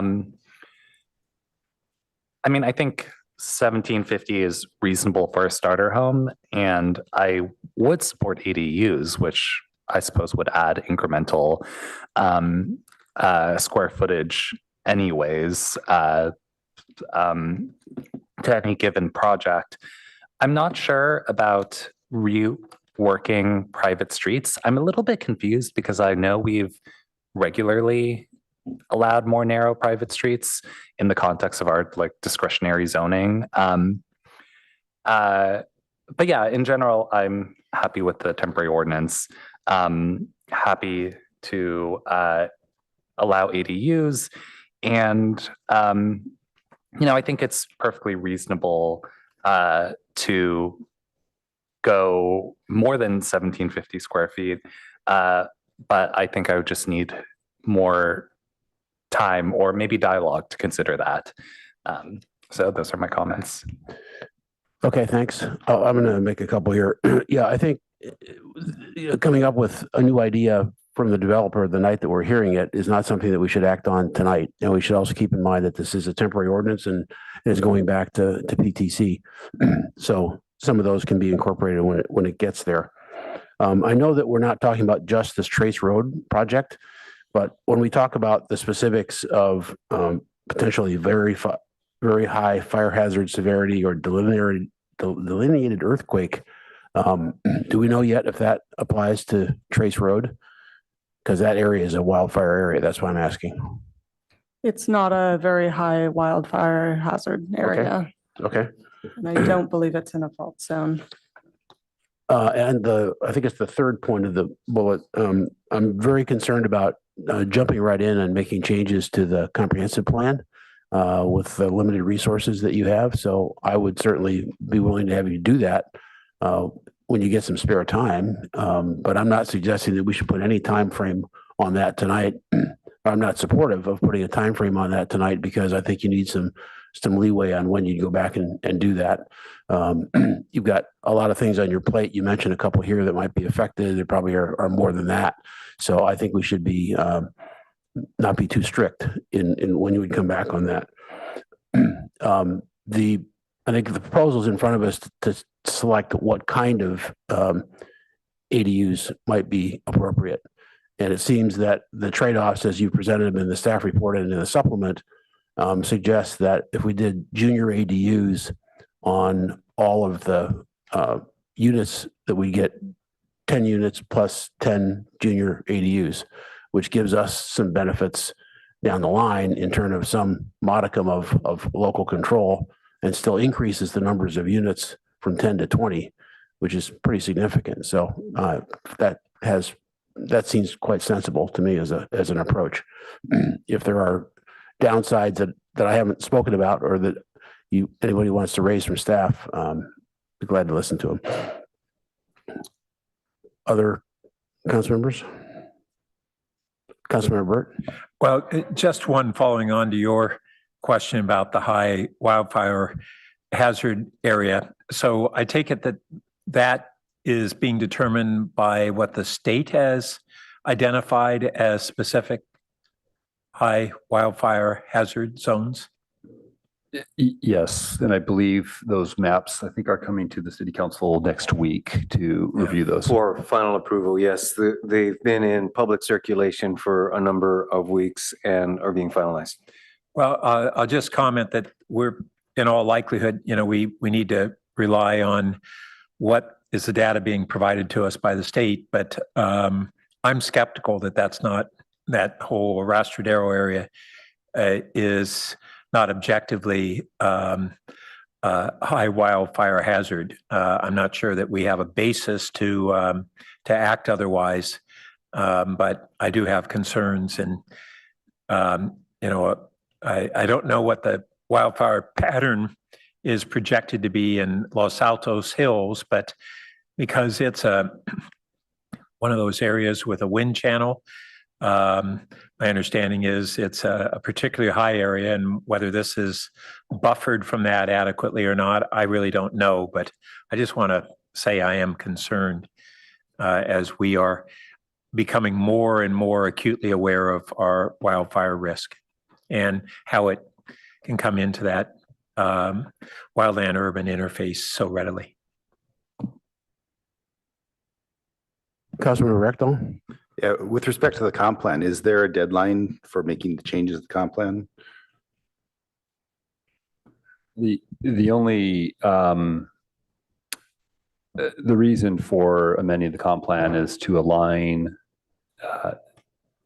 the city council's priorities with respect to those different areas, and until we do make those changes, there will be some I guess uncertainty that people can expect in terms of redevelopment of properties in those lower density residential areas. Are there any legal issues with them not being matched up? Not in a way that would impact the not from a legal standpoint. It's just what we articulate in the housing in the land use element of the comprehensive plan versus what community expectations are based on zoning. There's a disconnect there. Okay. And how that could be utilized. There are some cases like, is it SB 330 that if they're different, then the developer can choose the one that's different? Well, that's right. And so and also with state density bonus law, one could choose the higher of the two standards to base the bonus. But here we're increasing it, so, right? Well, they're two. With respect to 1123, we're implementing that state provision, and we're asking the council, do you want to allow for ADUs to also be allowed? Because that's in the, that was left an open question for local jurisdictions to decide how they wanted to regulate that. If we don't regulate it tonight, it will be allowed under, if somebody wanted to pursue 1123. And not just for the one unit that's being proposed by staff, but up to the two ADUs and the one JADU. The question about the different densities really ties into a state density bonus project. If, we've identified in the staff report that only certain properties really will be able to take advantage of 1123. If we omit the ADU provision, the ability to add an ADU to that site, developers will probably look to state density bonus law to see what they could do for redevelopment. Okay, thank you. Other comments?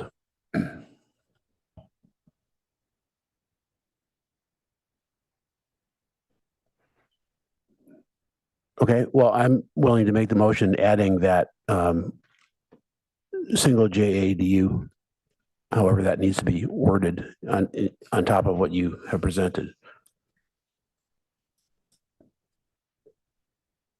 Seems like that was separate action that you were asking for. Yes, and so I guess the distinction, I think in the ordinance, we've written it with an ADU, accessory dwelling unit. If I heard you correctly, Mayor, you were suggesting that instead of ADU, it would be a JADU.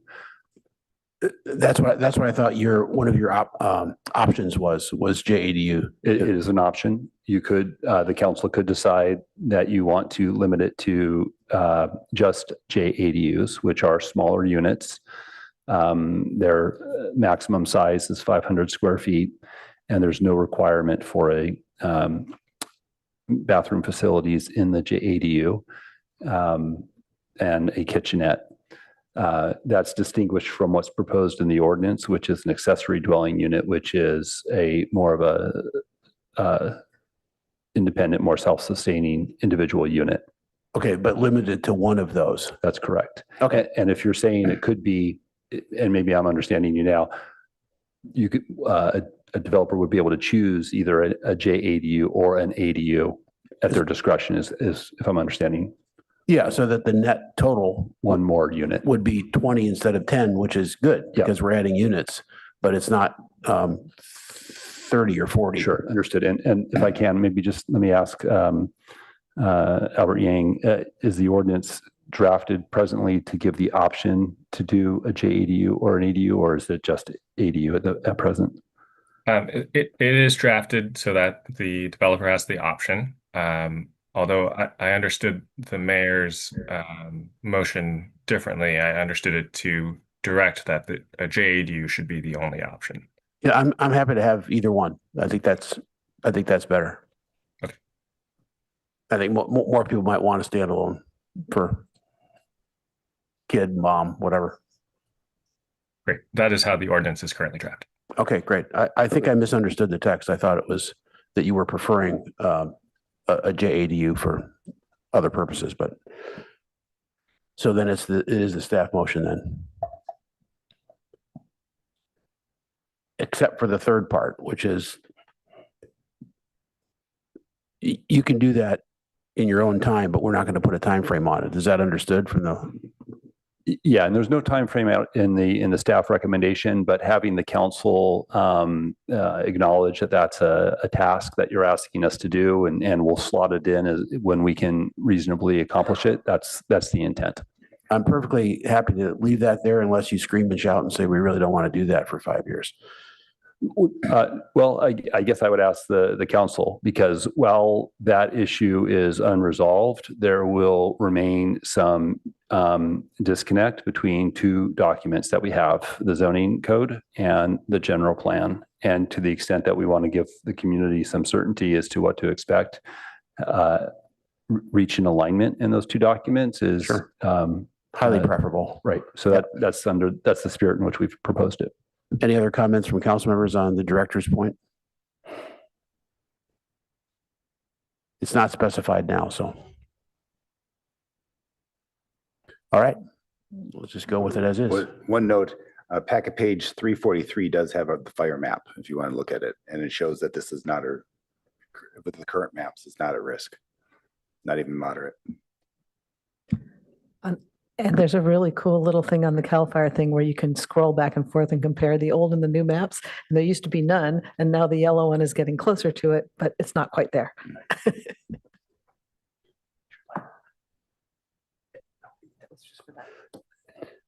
Okay, please call the roll.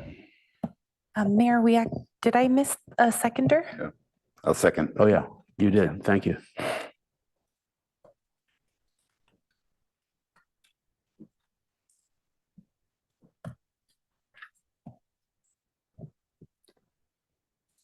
Mayor Lowing, Yes. Councilmember Lou, Yes. Councilmember Burt, Yes. Councilmember Rectal, Yes. Councilmember Stone, Yes. Vice Mayor Vinker, Yes. Councilmember Lithcott Haynes. Yes. Motion carries unanimously. All right, thank you very much. I want to thank you all for helping me get home for my anniversary. Well, we're all coming over tonight, so. No, you're not. I won't make it to year 36. I just want to say thanks for the information reports. They were very helpful on ADUs, really, really helpful. Yeah. All right, thanks. We're adjourned.